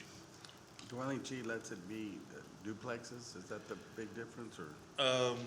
The reason why it allows a duplex is because since the property has 6,000 square feet, dwelling G will allow them to build a duplex in that amount, or that square footage. With dwelling A, they would have to have 9,000 square feet. It's because of the setbacks, right? There's a different setback on the back? Yes. 25? The setbacks for A are 25 in the rear, 25 in the front, 5.5 on the sides. With G, it's 25 in the front, 3.5 on the sides and the rear. So A could also do duplex if they have the? If they were to have the 9,000 square feet, they would, yes. What was the original It just seems intent? like we're doing a lot of duplexes over there on the west side, but nobody's here to oppose it, right? Well, I'll call that right now, but what was the original intent for the 25-foot setback? What was the original intent to have a 25-foot setback on the back of the property? It was just designed for bigger lots, just to have more space in the back. I wouldn't be able to tell you. Okay, because typically I've seen 25-foot setbacks in the front. I don't know if this is the front, but from what I read here, it was the back. So what I understand is the rear setback was usually put in place to allow for vehicle parking in the rear, and so that's typically a 19-foot long vehicle space, and so 25 just became an industry standard. This is on the west side, so it probably would have been done quite a while ago. I'm not sure if it would, is there any other reason besides a vehicle? No? Not that I Okay. can think of. I'm just asking if it's some sort of public health issue or something. Okay. This is a public hearing. Is anybody here on this item? Do I have a motion to close? Motion to close. Second. We have a motion to close in a second. Any discussion? Those in favor? Aye. Aye. Aye. Those opposed? Okay, do I have a motion on the item? Motion to approve. Second? We have a motion and a second to approve. Any discussion? Those in favor? Aye. Those opposed? Motion passes. Thank you. Thank you. Thanks. Next, we have items for individual consideration. Action item number 6, consideration and possible action to approve the collective bargaining agreement between the City of Brownsville and the Brownsville Police Officers Association for fiscal year 2019 through 2020 through fiscal year 2021 through 2022.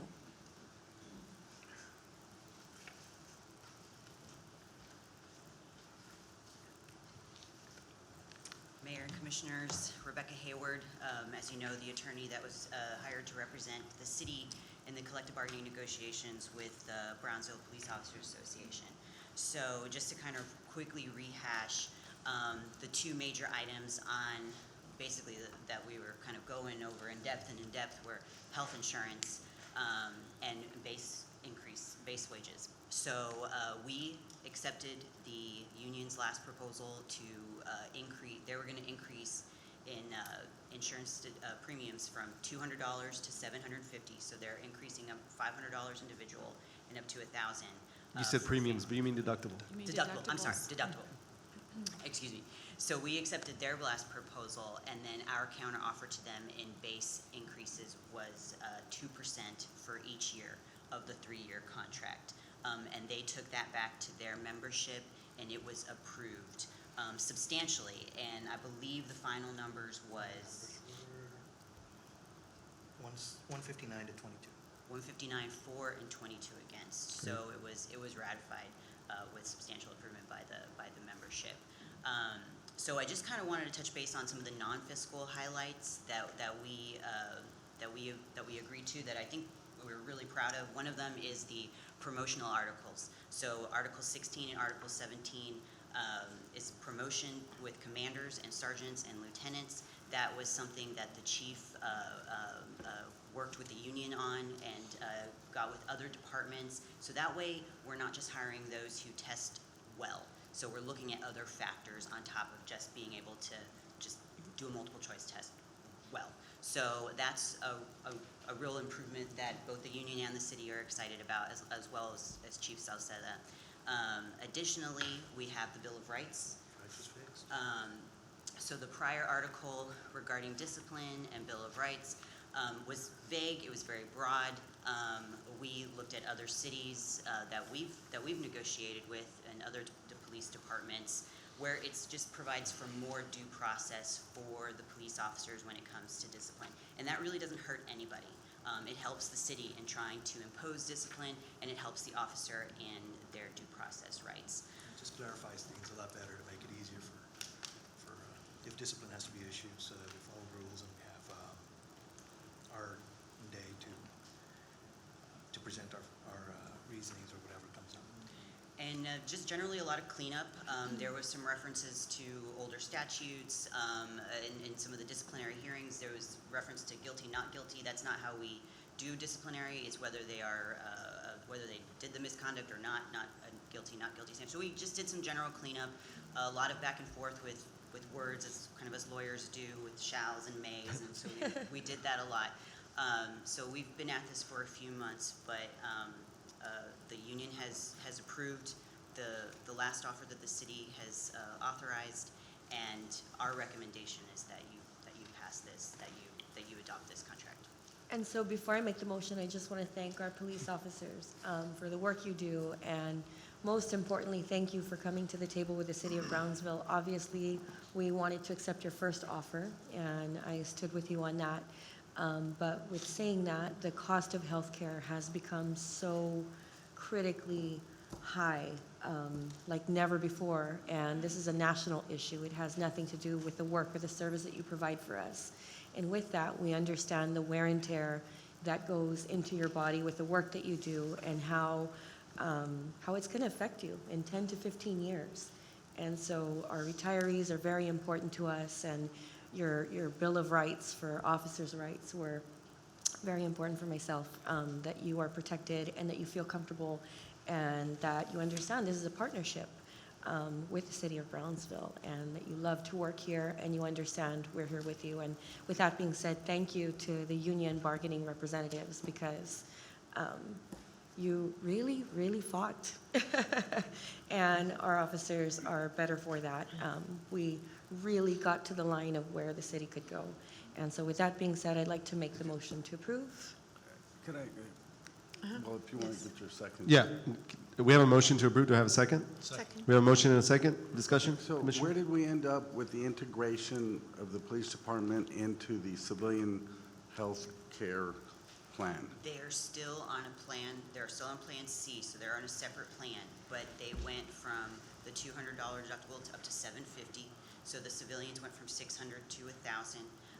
So they're still paying a little less than the civilians. But are they going to be integrated into the, we're trying to get everybody on the same plan, as I remember. That was one of our goals, and due to the increases that they made up to $750, we decided to just go ahead and lock that in for 3 years. So then the next time that'll come up is in 3 years? Yes. So we've been trying to do this for a long time, so I hope you guys can start processing that. Right. And one of the things that we do also have in this contract, in the second year, we have a reopener. So if, you know, as Elizabeth's also discussed with the wellness program, health insurance is a national concern.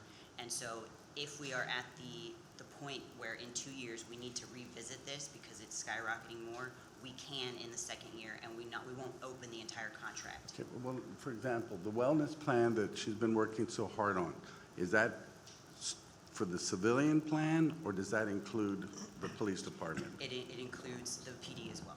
Okay. But then the $750 deductible, is that static all 3 years? Yes. And basically, the plan is the same. It's just that they have certain concessions that they gave to us on the pricing. But The health plan itself is the same. Yeah, I think they're trying to get everybody on the same plan, integrated into the same plan, which y'all are in a separate plan. Correct. With separate, so that's one thing that was one of our goals, as I remember in negotiating this thing, the city's goals. And one of the things that we also negotiated was that they will give us a seat to sit down with the city when they start looking at other plans to see how we can save money and and hopefully with, everybody's input, we can come up with something better, not only for the police department, but for the rest of the city employees, by looking at other departments and other things that other cities have done. After 3 years, I would think that your plan should be seeing some results, and everybody should be able to get into the same plan. That's the goal. That's definitely the goal, and that's the discussions we had throughout this whole process. And I really do want to commend the Police Officers Association, because at the beginning of this, your insurance premiums were a little bit over $200, or I'm sorry, deductible. And you did realize, and we were very honest with you from the very beginning about our fiscal position and how it was going to be affecting the city, and how it would be affecting the other civilians that were not subject to collective bargaining. And I really do appreciate the fact that you were willing to concede those points and really just move your deductible up quite a bit.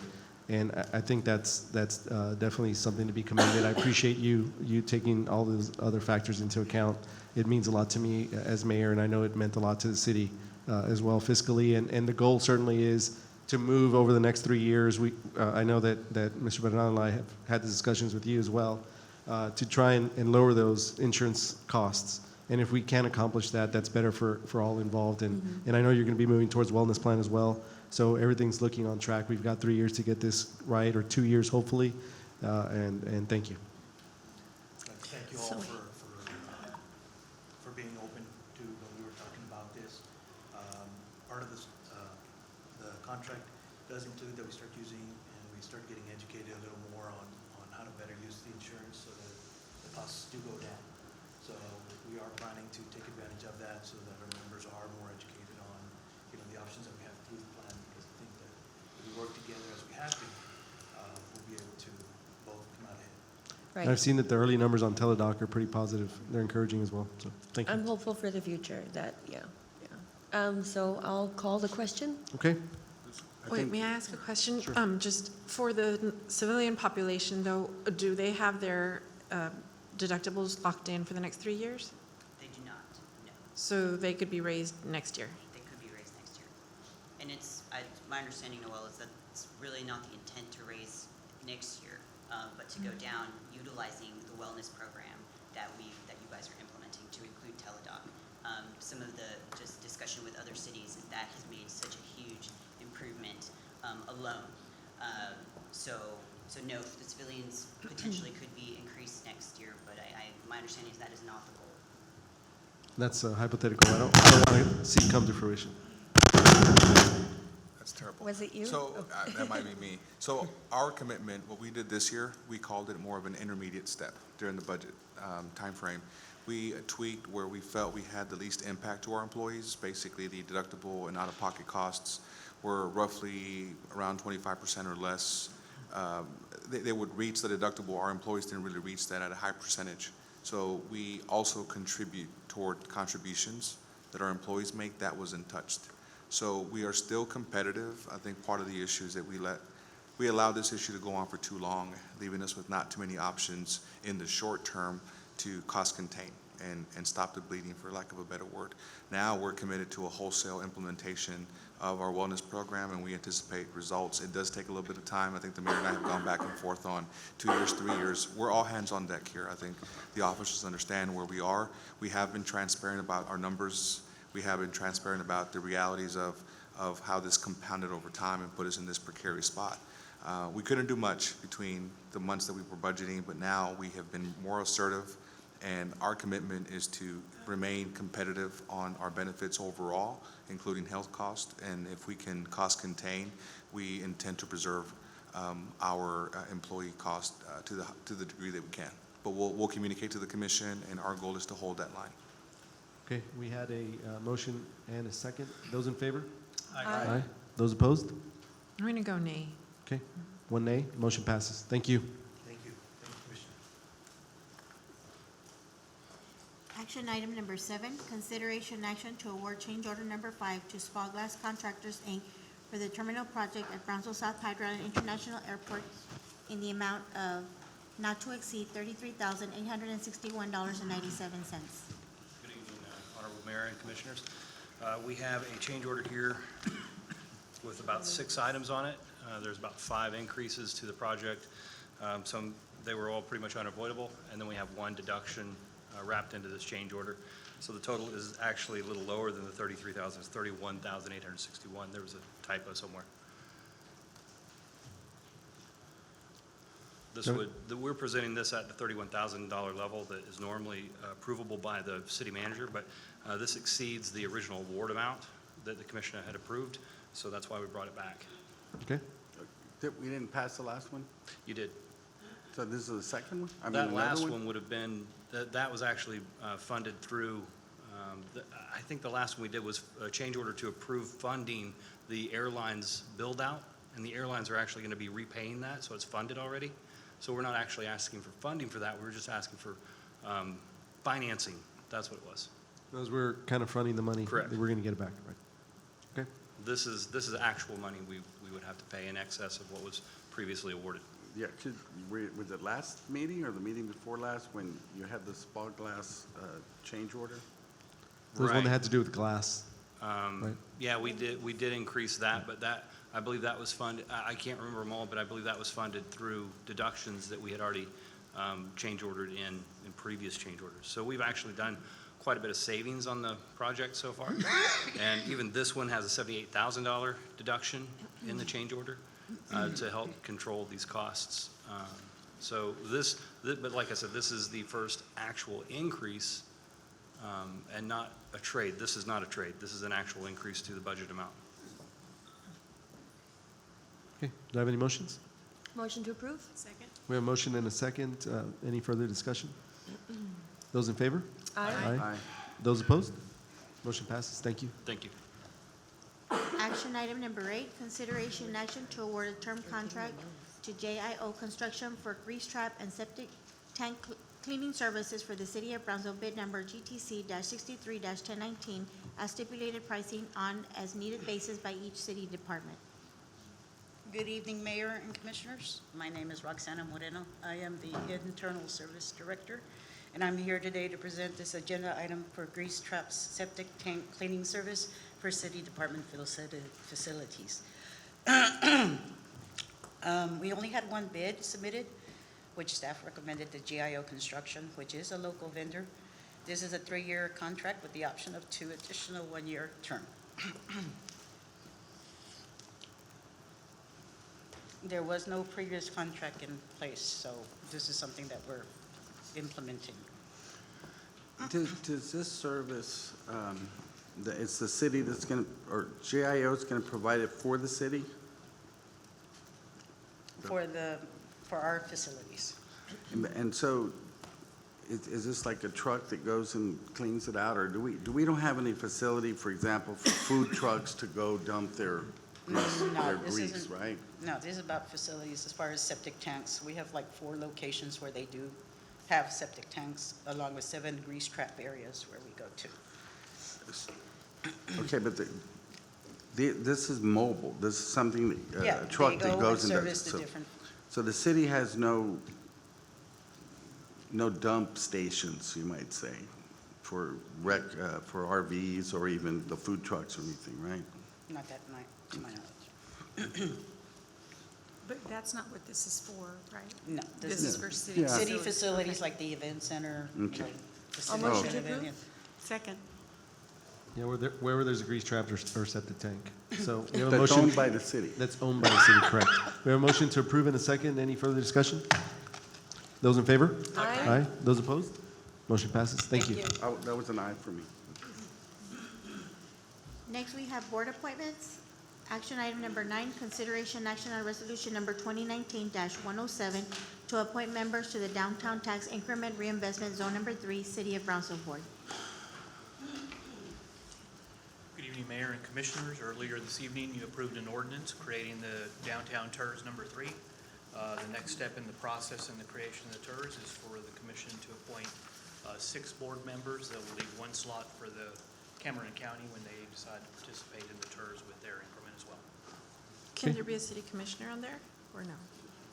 Yes. Okay. Has everybody considered their appointments? No.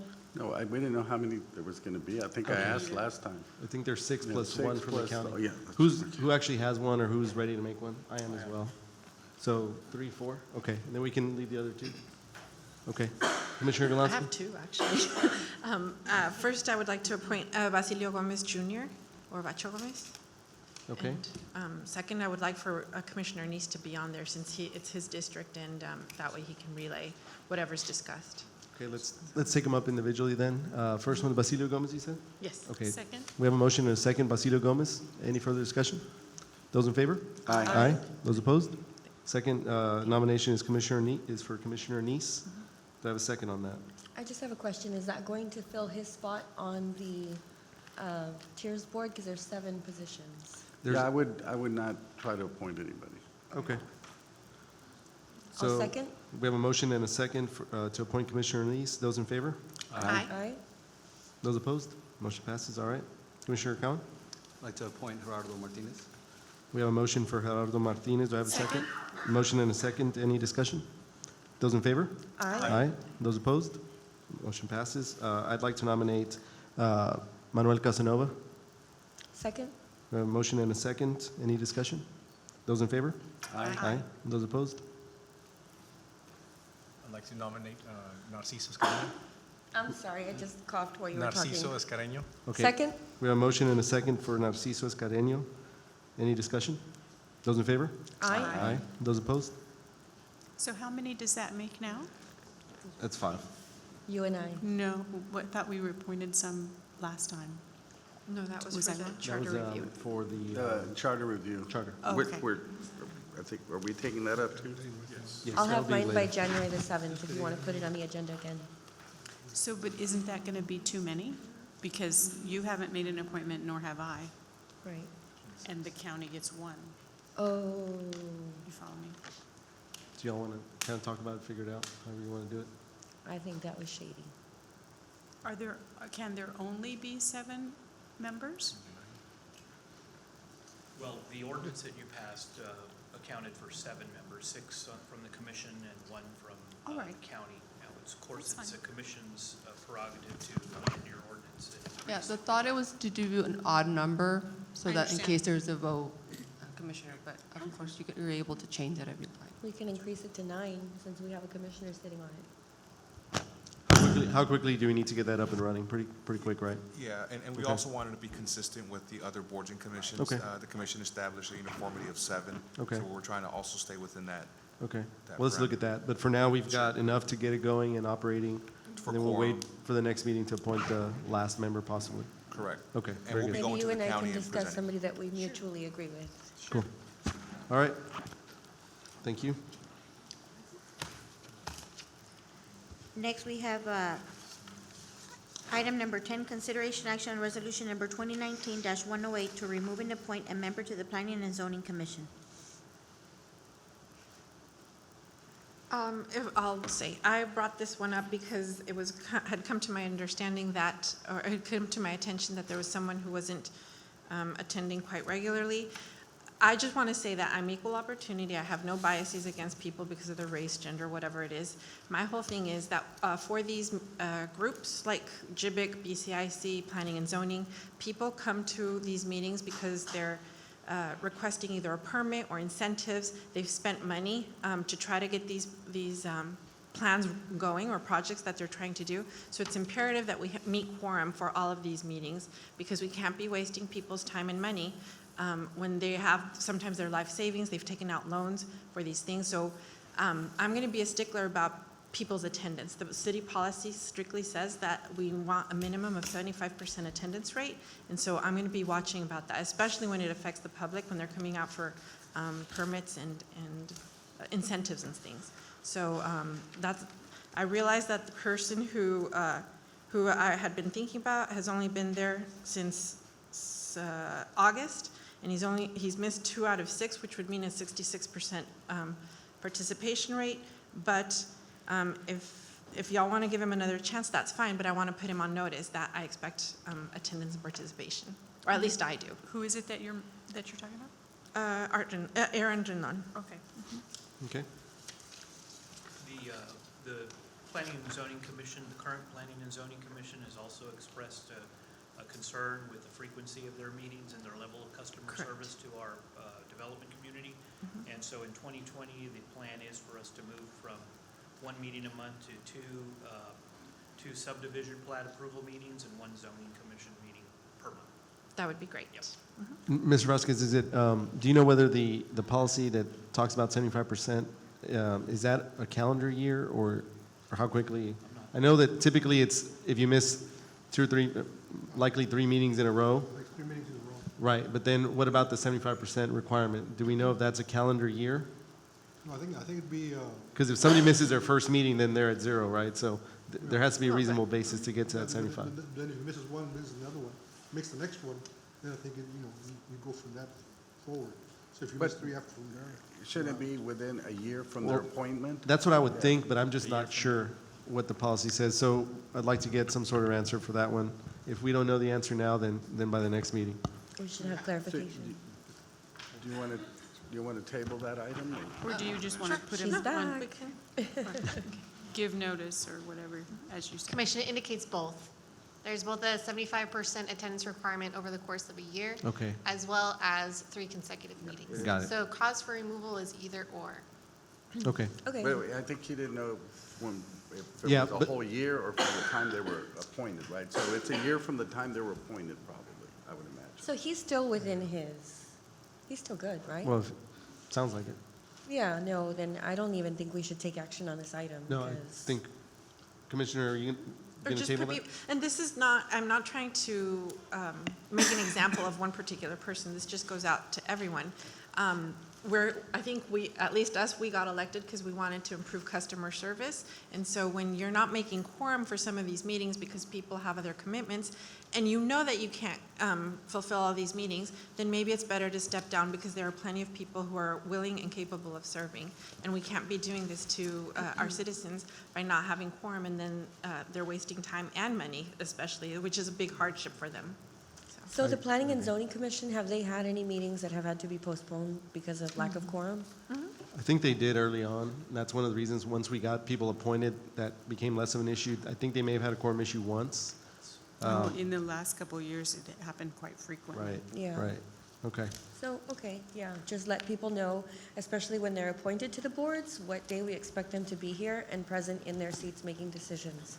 I think that's fair too, because. Perhaps administration could send an official memo to the boards letting them know that we're serious about the attendance. I think it's only fair because a lot of people apply and they have other obligations and it just becomes chaos and it's on us. So what should we do with that item? I'll move to table. I'll second. A motion and Well, a second to If you table? table, it doesn't have to come back.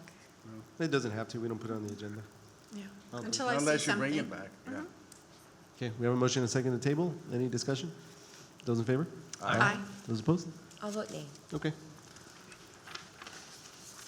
Item's tabled. Thank you.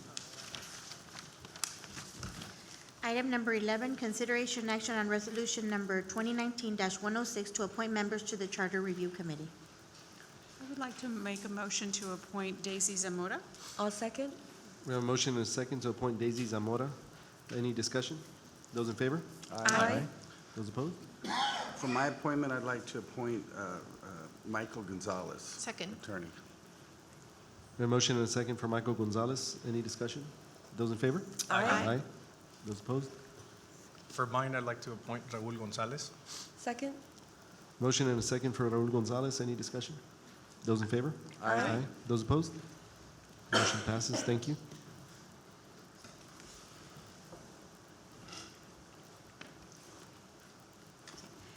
Item number 12, consideration and action on resolution number 2019-109 to remove and appoint a member to the Greater Brownsville Incentives Corporation. I'm going to move to table this one because I had asked for the attendance record for Mr. Lozoya right before Thanksgiving, and he submitted it. And so today I see that they submitted something else, and it's different from what he had said before.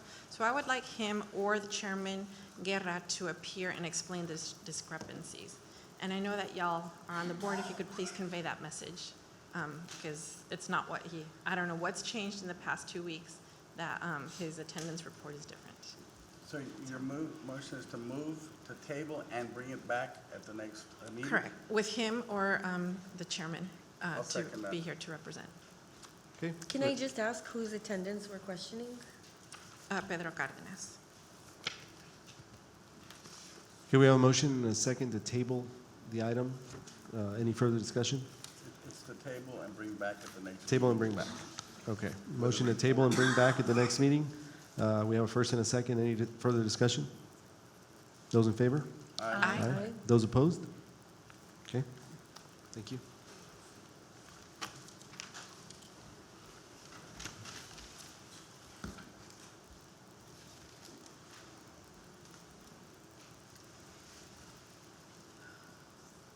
Next, we have executive session items. We have executive session A pursuant to Section 551 and Section 551087 of the Texas Government Code to consult with its attorney to receive legal advice regarding a matter in which the duty of the attorney to the governmental body under the Texas Disciplinary Rules of Professional Conduct of the State Bar of Texas clearly conflicts with its Chapter 551 of the Texas Government Code, and to discuss or deliberate the offer of a financial or other incentive to a business prospect, Bumblebee. Executive session B, deliberation of personnel matters pursuant to Section 551.0741 of the Texas Government Code related to the evaluation of a public officer or employee, to wit, City Attorney Rene De Cos. Motion to move to executive session? Second? Are we going to take up can I- B as well? Because I would say that we're not going to take up item B because he's not present, but don't we do that during the action items? I believe so. So, we can't move to table it now? No, it has to be during the action items, right? Yes. Counsel? I'm sorry, what do you mean? The question is, can we move to table B at this time since it was called for consideration in executive session? Well, I would ask you have the executive session, then after that, take no action and table it at that point. Okay. But I think you can discuss in executive session. I'll move that do we already have a motion? yes, we had a motion and a second. Call the question. Those in favor? Aye. Aye. All right. Recess to executive session.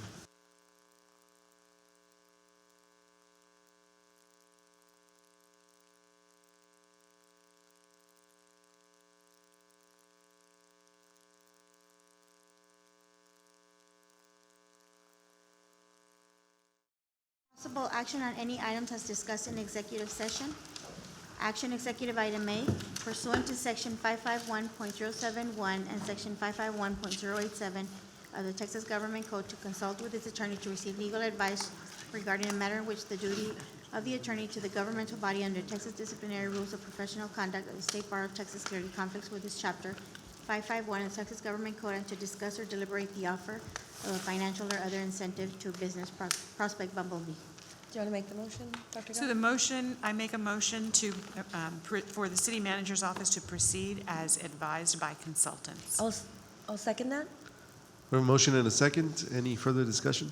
Is that good enough for you guys? That'll work? Okay. Those in favor? Aye. Aye. Those opposed? Motion passes. Next, we have action executive B, deliberation of personnel matters pursuant to Section 551.0741 of the Texas Government Code related to the evaluation of a public officer or employee, to wit, City Attorney Rene De Cos. I'll motion to table. Second. We have a motion to table and a second. Any further discussion? Those in favor? Aye. Aye. Those opposed? Motion passes. We have a motion to adjourn. Move to adjourn. Second. We have a motion and a second. Those in favor? Aye. Aye. Those opposed? Stand adjourned.